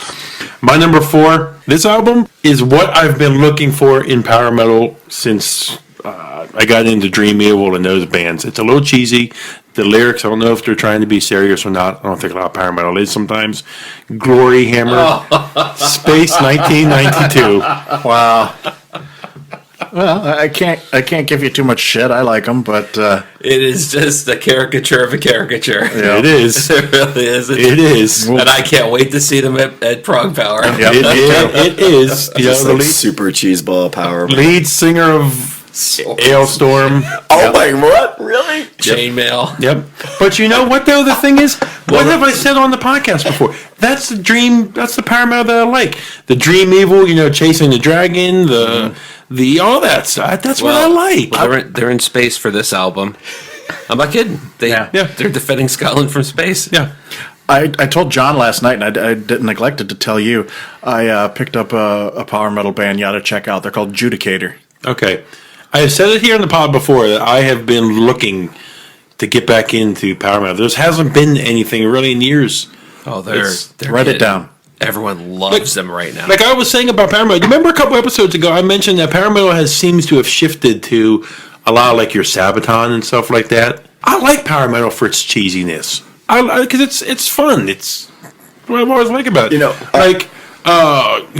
Hammerfall. Riders of the Storm. I fucking love that stuff. What I thought was odd is the picture in my mind of 3 Inches of Blood. Before I saw them live, I just thought they would be like in the chainmail and all that stuff, and they were just like dudes in jeans. Don't you talk about my 3 Inches of Blood bad? No. It's a good thing. Like I assumed that they were going to be super cheesy. I have to ask though, John. You laughed at that because they're really popular right now. When you said power metal band and they got this going, I knew exactly who it was. But give them credit though for they're taking the metal, that part of the metal scene over right now. Yeah, and they are returning back to what power metal was. Do you like the early Dream Theater? I mean, not Dream Theater, Dream Evil, and not a big power metal. Okay, fan. I know I'm the only power metal voice here. You're the prog guy. I probably like the more when it was called speed metal. I guess. Yeah. The early Halloween stuff. I probably I was going to ask you, do you like Halloween? Stuff like that. I like them, but I like the cheesy power metal. And when those bands were all Priest influenced, anyways, I guess thrash and Priest kind of combination. I love good rock screams, cheesy lyrics. It's fun. Well, if you like power metal, your guy's got a new Avantasia. Isn't he doing a new one? Yep. Mm-hmm. Which should be an honorable mention. It's not on my list. The new Stradivarius album is awesome. I need to listen to them. I've always kind of written them off as being too melodic, and I think I might be confusing them with Sonata Arctica. So I want to listen. Did you listen to the new Stradivarius, John? Not yet. No. Are you a fan of them? A little bit. I like some of their stuff. Yeah, some of the earlier stuff I like, but I haven't listened to them too much. So now John laughed me off the pod. John's usually the quiet, reserved guy, and he just gave me the biggest laugh. Well, that video of him with this at the castle and the sword, and he's just so serious, and full well it's a parody. Yeah. You think it is. Look at Steel Panther. Fucking hate them. Actually hate everything about them. Wow, I love Steel Panther. Yes, and I fucking hated every minute. Why? Because there are too many boobs? Yeah. No, because I went to see Priest, and I got that shit singing about glory holes and 3 dicks at one time. It's funny. It's stupid. I have to say, the last album, I like it for what it is. It's supposed to be like that was my song of the year last year, like number 2 or 3. But they're spoofing hair metal. Yes, I know. That's what's brilliant. They don't have to spoof hair metal. You spoofing itself every time they play. But hair metal though was hiding its lyrics under. These guys just come out and fucking say it. I have to say the last album was almost too graphic for me. Like it was like. And I'm no prude, but at one point you're just like, really? Yeah. Come on. Hey John, I fucking hate them too. I think Steel Panther. I don't think they're funny. No, which is the thing. I'm going to see Priest, and I'm going to see Priest. I'm hoping they bring on a new cool band I haven't heard yet, or somebody. And they bring these guys. Are you fucking kidding? It's like when you want to go see Black Sabbath and they have Andrew C.K. as a DJ. I was drinking beers out in the epic worst. That was horrendous. Put it this way: if you're going to do that, then why don't you just bring Spinal Tap back, and then at least it's making fun of real metal, not that bullshit. Yep. Okay, so you're not a fan of Glory Hammer. No, I didn't say it. No, Glory Holes. Oh, Glory Holes. Which then would not make me a fan of Steel Panther. No, I didn't say I wasn't a fan. I saw. I didn't realize until I started putting my list together. They're really popular right now. They're blowing up right now, big time. Yep. They only have 2 albums, I think, right? Yes, 2, and they're blowing up. And remember the guy, like I told George, the guy from Ailstorm's a singer. Yeah. All right, my number 4. I think that's where we are. That's where we are. I can't believe this one hasn't been on anybody's list yet. This is Alkaloid and the Malkuth Grimoire. Is that 4 out of 5? That's 4. Yep. All right. So I gotta get on the bandwagon. You fucked up that one. Yep, you fucked up. Oh, sure. I was the asshole for kettle decapitation, huh? You're the Alkaloid asshole. Cheers, guys. Yes. All right, number 3. This is a George call on one of his, like, I've got like 5 minutes and I've got 37 bands to tell you I've listened to this week. And you're like, oh, quick, I'm writing. And it was the first one. Oh, thank God. I know who it is. I know who it is. Yeah, and man, I love this album. It's Amensis. I think that's how you say it. I think it's Amiensis. Amiensis. Gentlemen, please let me take it. You want to take this? And it's the album Ascension. Yeah. A man's ass. And I think you have their first release. I saw on your Bandcamp list. Yeah, I got a couple of them. And it's a night. It's not just black metal. It's not atmospheric. It's a lot of stuff, and they kind of proggy, but they blend it all together. And she sounds like an early, what's her name, Christina Scabby or whatever from Lacuna Coil. The early years, she sounds like her a little bit. And it's good. I like it. It's cool stuff. Excellent.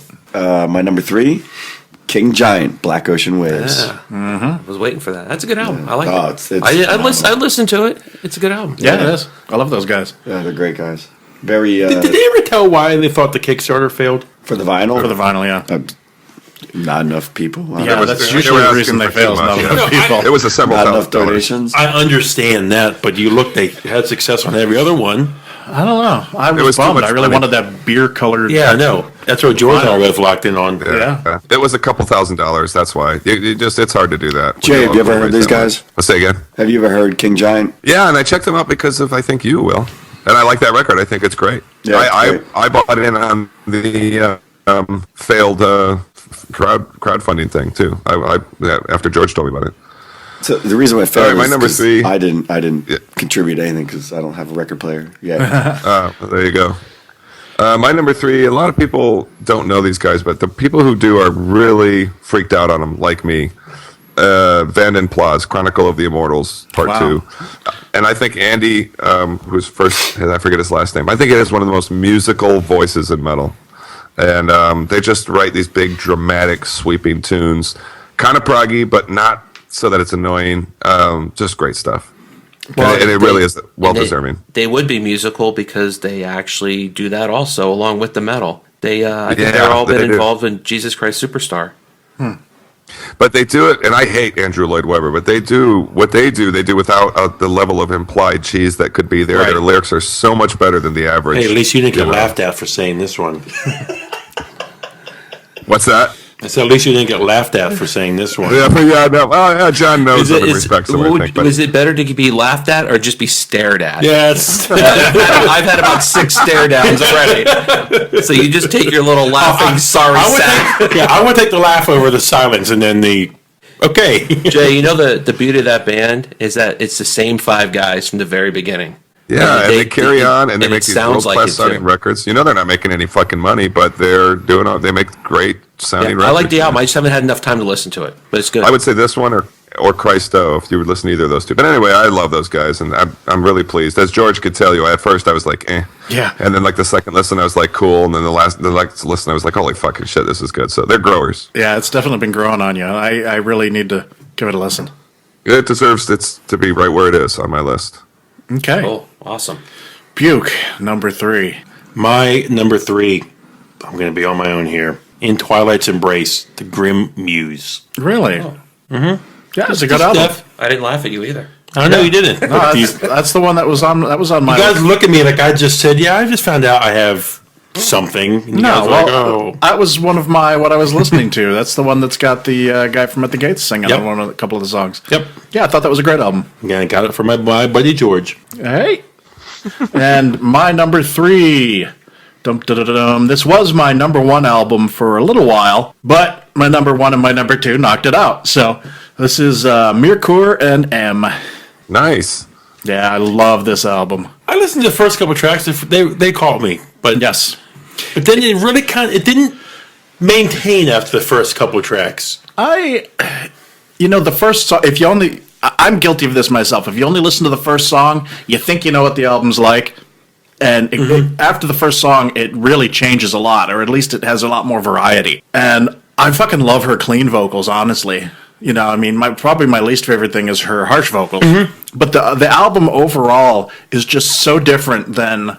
It's original. It's different than all the other black metal out there, all the other metal in general. And I thrive on that sort of, newness and and uniqueness because of all the stuff that I hear that sounds the same over and over again. So, Boy, she a lightning rod too. Without even doing anything. She just because she doesn't have a penis, she has gotten a lot of shit. I think so. But if she was in symphonic metal, she'd be that like comes- one of the hottest girls around. But that comes back to what we've mentioned on the pod before is, and Jay, I think him and I were talking about this when we were playing Xbox one night. The black metal community, I think, still has a problem being accepting. Oh, you think? More than any other subgenre. Yeah. It's almost... It goes back to what we were talking to last week with Trevor, why there's so many one-man black metal bands. It's because they're all a bunch of misanthropes that hate everybody else. And and so... That's a very good point. So, you know, it makes a lot of sense, doesn't it? they're just like, no, this is my black metal. It must sound like Dark Throne, and fuck everything that doesn't sound like Dark Throne. So Where was that album on your list? Was that on your list, John? that was on Jay's. That was on Jay's. I need to. And it spend was some time with her. my 19. It was Okay. at 19 for Yeah, me. I need to definitely spend some time. With her. And it doesn't hurt that she is good looking too. Doesn't hurt. Yeah, doesn't hurt. The video is a little weird though. And she sang in a crypt. That's Damn pretty straight. awesome. Yeah. That's fucking metal, dude. Okay, number 2. Number dos. Numero dos. Ode to Sun. Holy shit. Dark Dunes of Titan. Wow. Now I feel like I missed out because I do feel a real connection for a possible boom with I my buddy guarantee John. this. If you listen to this will probably be in your top 5. Yeah. But know it's it. not what you're going to expect though, because it's got heavy instrumentation and a lot of parts. Then it's got very Opethian like parts. And you don't There's like them. actually in that fourth song, there's some Tool like moments with the bass and everything. You always complain about who cares about the bass. This album, the bass takes over. I mean, he kind of leads. The I way. love that. Yes, awesome. Honestly, the one thing that kind of kept me from getting into these guys at first, rather just to listening to them at all, was listener Greg actually told me. Well, I mentioned that he mentioned these guys, and he sent their last album right before this one came out, and both the last album and this one, the album art is fucking horrible. It's pretty fucking horrible artwork, I think. This one's not as bad, but the one... Yeah, the one before it's a little weird. Both these album arts are. It kind of Actually- reminds me of Cheap. Gojira.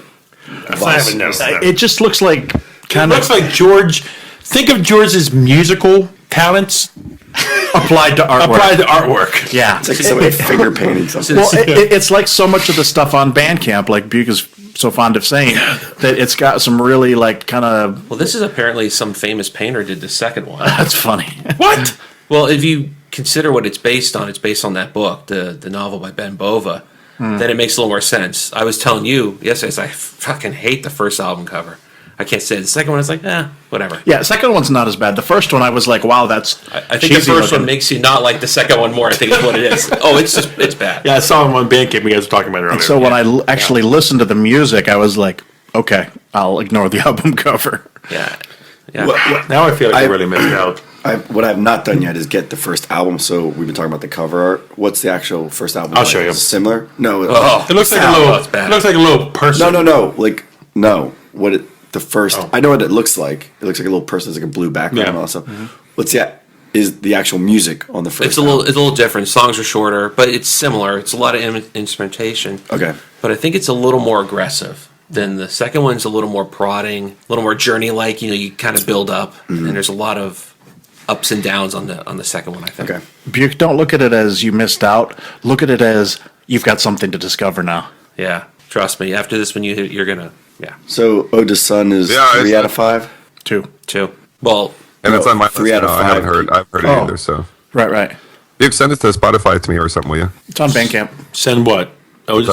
yeah, Alright. it's not on. Yeah, I haven't- on Spotify yet. Yeah, it's not Spotify. Bandcamp. I'll send it to you. Will, number 2. Yesterday Saints. Generation of Vipers. there you go. I thought that was going to be your one again. I thought that was going to be your one. Yep. I thought shaking that was. it up, baby. Oh man. Matt, And I will Albert, say- John, you guys. Yep, let's come on. text Matt You right hear that? now. What's up? What'd you guys do to him? Why did he? I don't get it. I will say I cannot believe nobody has mentioned my number one. Oh yeah, maybe.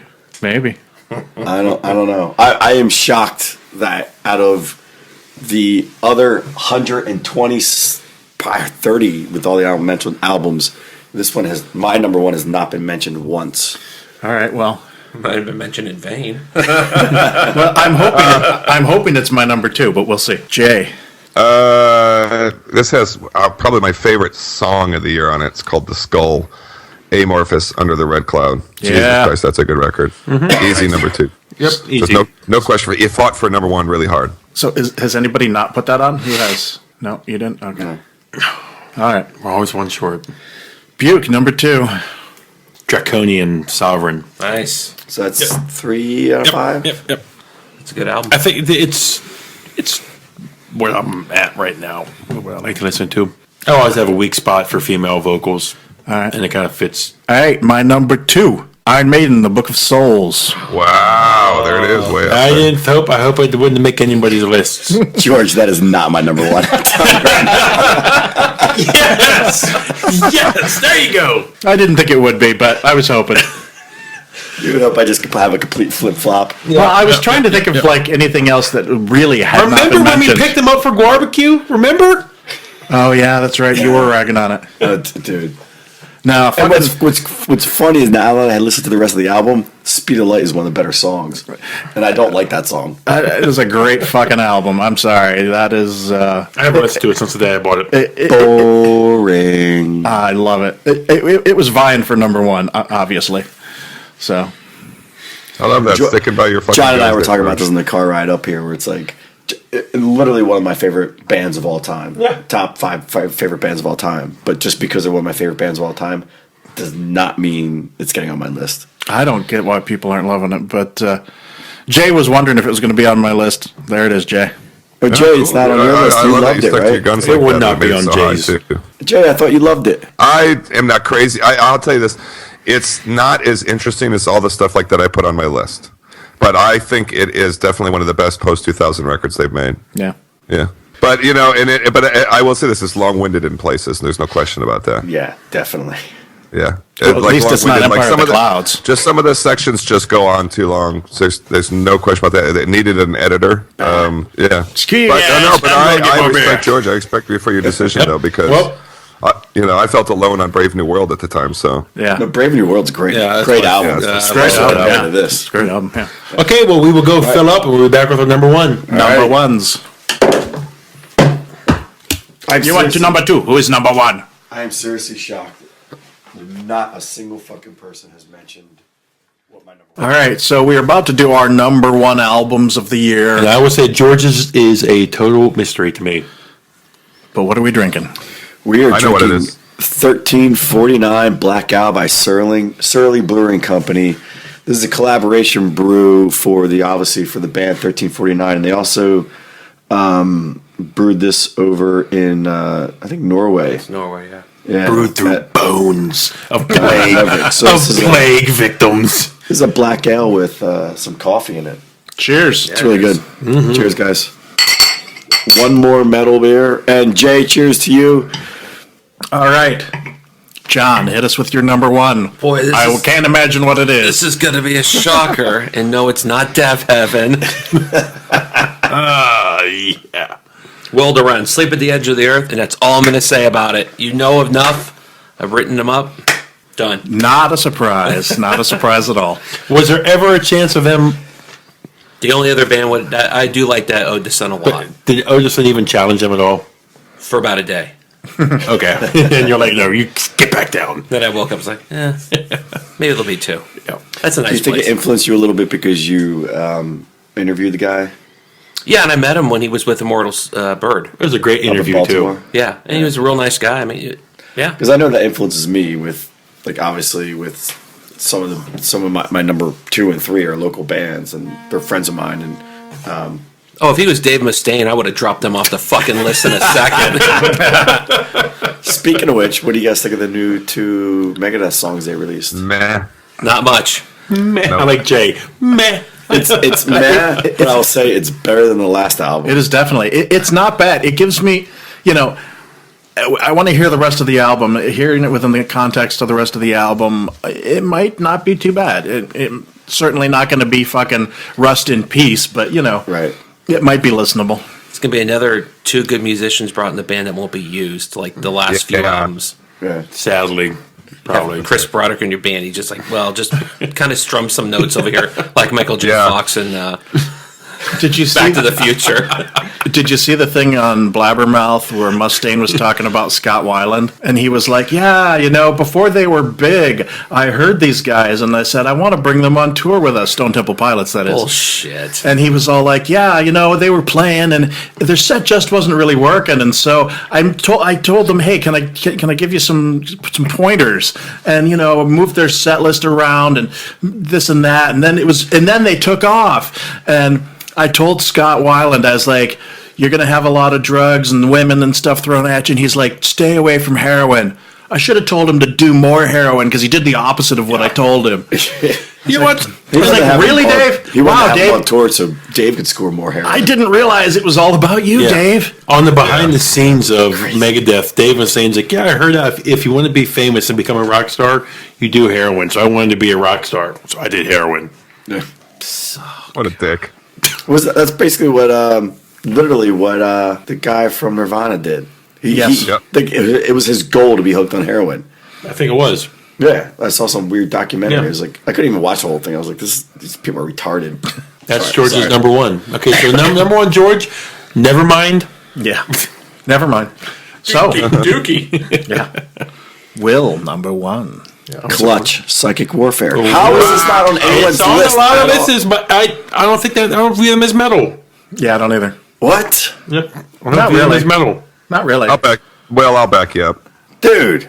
They're making a lot of lists. They are. I'm not saying they're bad. I'm not saying they're bad at all. I just don't think they're metal. I just don't think of them as metal, yeah. Go fuck yourselves. I'm out. Mic drop, walk away. Yep. I'm backing you up, Will. Thank you, sir. So, Jay, what do you got for us? You know what it is, George. Just say it, George. You know what it is. Oh, right. I forgot. Bell Witch. 4 Phantoms. I loved it. I think it was the best record of the year. Nothing else came close for me. Yep. I think it's a piece of art. It's a piece of art from start to finish. And I just saw them again, as mentioned, on Monday. They were amazing. You either get it or you don't. Or you like it or you don't, I should say. It's not about intellect or anything like that. But Good shit. Good stuff. Buke. The album that blew me away from the second I listened to it, I knew right away it was my album of the year, Will to Run. Really? Yep. I never would have guessed that. No way. I knew it was. I just, Yep. something special there. All right. Well, cue the drum roll. Here we go. This is the Emmy. This is the Grammy. This is everything. My number one album of 2015. Has someone said it yet? No. Okay. New Bermuda, Death Heaven.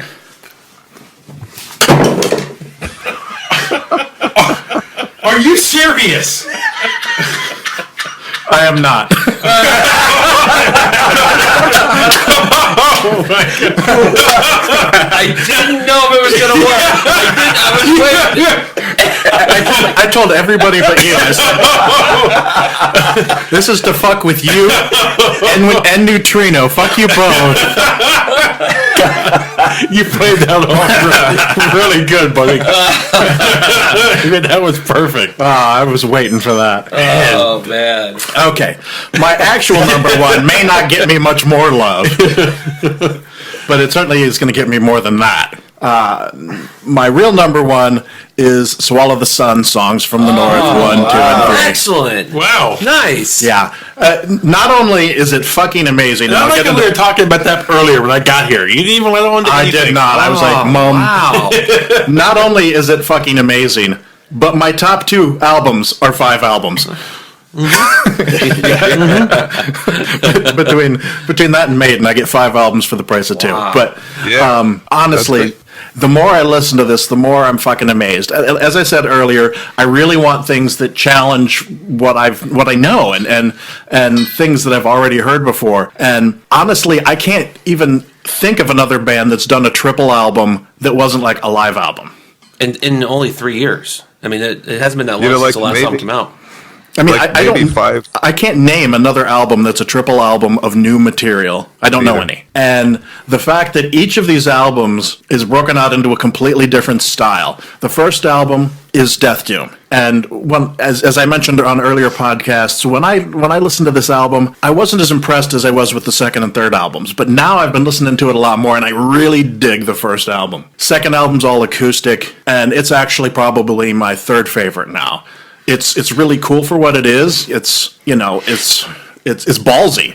It's ballsy to do 3 albums. It's ballsy to do a whole album that's acoustic. But then there's the third album, which is Funeral Doom. This is a death doom band. That is what they're known for. And how many bands fucking take what they do and ratchet it up to something that's even fucking heavier? Not a lot of bands do. And if they do, it's because they're irrelevant and they're trying to feel relevant again. And I don't get that from this. This may go without saying, George, but one of the things you're not mentioning too, really, is they're all good songs too. I mean, it's not like there's interesting riffs in it, cool lyrics. There's that one poem about the butterfly or moth landing on his arm. The part I'm talking about. Mm-hmm. It is a spoken word section. Yeah, cool, dude. That's funny because you didn't mention it, and I forgot about 5 numbers ago that I was like, well, because I figured it would be on your list, and I'd forgotten you hadn't said it by the time we got to number 1. So yeah, I was holding that one very close. Their last album was not that good. It's okay for them. It was not good. If it was on its own, it would be an okay album. Yeah, it was not as interesting as their previous stuff. So I think it was a real comeback. Yeah. So there you go. So there we go, gentlemen. There's our list. Will to Run, Bell Witch, Saw the Sun, and Clutch. You guys can't believe Clutch. It's just, again, no disrespect to Clutch. I have never viewed them as a metal band. What do you view them as, a rock band? I would say, yeah. They're last... but I think they're a band that metal heads like. Yeah, certainly. Fuck you guys, man. No, but again, you're not wrong in saying that because we look at the lists. They're heavy enough. They're appearing on lists. Cheers, gentlemen. Yep. Again. 2015. 2015. Before we wrap this up, well, there's a couple other things we got to do, but we give final remarks, everybody. We'll go around the table. I want to know what we're looking forward to in 2016 real quick. Just a couple of things. Right now, A Bath. I'm looking forward to that record. Myself, hopefully the follow-up to Worship Music will be out. Yep. Did you pre-order it? Yeah, it's actually out next month. Is it? Yeah, I think, or maybe February. Late January or early February. If you pre-order it, it's usually within the next month. Gojira will hopefully be out next year. That's right. Are they doing a new one? Yes, they are. I love Gojira. It's one of the first shows that John and I went to together. Yeah. Or I should say, we saw each other there. Yeah. That's where we met. Yeah. Hopefully to see how a full Megadeth album turns out with Adler on drums. Yeah. He'll be fine. Oh, I know he will. And the guitarists will be fine. They'll be fine. They will be fine, yes. Yeah. Going into 2016, like I mentioned earlier, I'm done with Doom right now, Funeral Doom. It's it's burned out. Yeah, just burnt out on it. But those are what I'm looking forward to next year. Cool. Jay, anything? Has it been confirmed? Sorry to interrupt. Has it been confirmed Metallica, the follow-up to Death Magnetic, will not be out next year, right? No idea. Okay. Yeah, it's I'm hard not to looking say. forward to any new Metallica. 2016 could be 2016, could be a bad year for you guys. Not for me because I don't care about Lemmy, but we could lose Lemmy next year. Not until he knocks off the rest of Motorhead. We could, Tom Iommi. Tony. No, sorry, Tony. Tony Iommi. Tom's his brother. Yeah, Tom's his brother. Tony Iommi. Well, if it's going to happen, it hopefully will not be. Yeah, we just spent a boatload of money. $1,000 on Black Sabbath tickets. And I got to give you guys before you leave. Yeah. Oh, you got them? I do, unless you want me to just hold on to all of them. One way or the other. I'll take it to Joe then. So that's fine. Thanks. That's why I will not be joining you guys for that. Yep. Quitter. But I am excited for more podcasts here. Again, John, you guys have an open door 24/7. You guys are a part of this machine. Yep. Thank you very much. I'm looking forward to the new Anthrax. Looking forward to the new Voivod that's going to be coming out. I just heard a new Rotting Christ album, or song rather, and that's going to be coming out, I think, in a couple of months, and that sounded pretty cool. Biggest thing I'm looking forward to in 2016 is being in the same damn room with Jay. Yes. Hell yeah, Death Fest, baby. And you know what? We'll work it out so that we can sit at that table at least once. I'll stay long enough so that we can sit at the table and do a wrap up or something. Yeah. Yeah, I'm totally excited about that. A few more months. It'll be the highlight. Yep. All right. Well, what about us? Yeah, what about these guys? Give them the fucking. You just sort of didn't say anything, so I. Well, it's your show. Go ahead. Go. Do it. Yeah. Do John. it. All right, me. No albums. I'm not. Anything in the prog world coming out next year? Looking forward to Death Fest. Looking forward to Sabbath. You guys haven't. You didn't even and mention Prog Power. your Prog and Power. Prog Power. Oh, well, that's the show of shows. You guys. Fates Warning, baby. Yeah. I'm looking forward to that. I mean, albums. I just take them as they come. Yep. Yeah. I think we all have a nice friendship built up again where we're sending so much music back and forth. That's now. why I'm not worried, because I'm going to get, by the time I get home, I have like 4 or 5 different albums I got to check out. I already know one I need to get. Alkaloid. I need to check it out, apparently. Yeah. Oh, yeah. Seeing the video, I'm excited for the Obscura next year. Yeah, that too. It's weeks away. We mentioned earlier, but I can't wait for my buddies in Gloom to drop their new album. It's going to be awesome. Will the new Cannibal Corpse be out next year? Are they on that every couple years? Yeah, I mean, it seems like it's every 2 or 3 years, something new. Okay, boys. Well, Jay, anything you're looking forward to? The Bath record, and also one of my new sort of obsession bands, Trollfest, will have a new record out probably this year, and I'm looking forward to that. And everything I can't think of, bunch of cool bands we all love. I'm sure they're going to release some stuff. So, and we'll see about the Anthrax too. Looking forward to that. Hope it's good. I have one more thing I'm looking forward to. Seeing Glory Hammer Prog Power. Yeah. So they come on stage and you be like, ha ha! Yeah, just laughing so Your loud. biggest fans in Maryland right now. And I'm here. We're going to get pictures with them, drink beers with them and everything. Yeah. When I was putting together my list and I saw the picture of them that they use on Spotify, them and like the armor and It's stuff, awesome. I said, I'm really about to put these guys on my list. I will listen to them any day of the week over that Steel Crapner or whatever their name is. I'll listen to them over Death Heaven, but you got me with that one. I did. I fucking got you. Where can you guys give them your information? Twitter? I'm WhiteCluster69 at Twitter. What am I, John X? John X, yeah. You'll see me on there somewhere. WhiteCluster69. White Cluster 69. You know what that means, ladies. I was born the Sounds year before so that. creepy. Creepy. It's yin and yang. Yeah. I'm at Brew Metal Will on Twitter.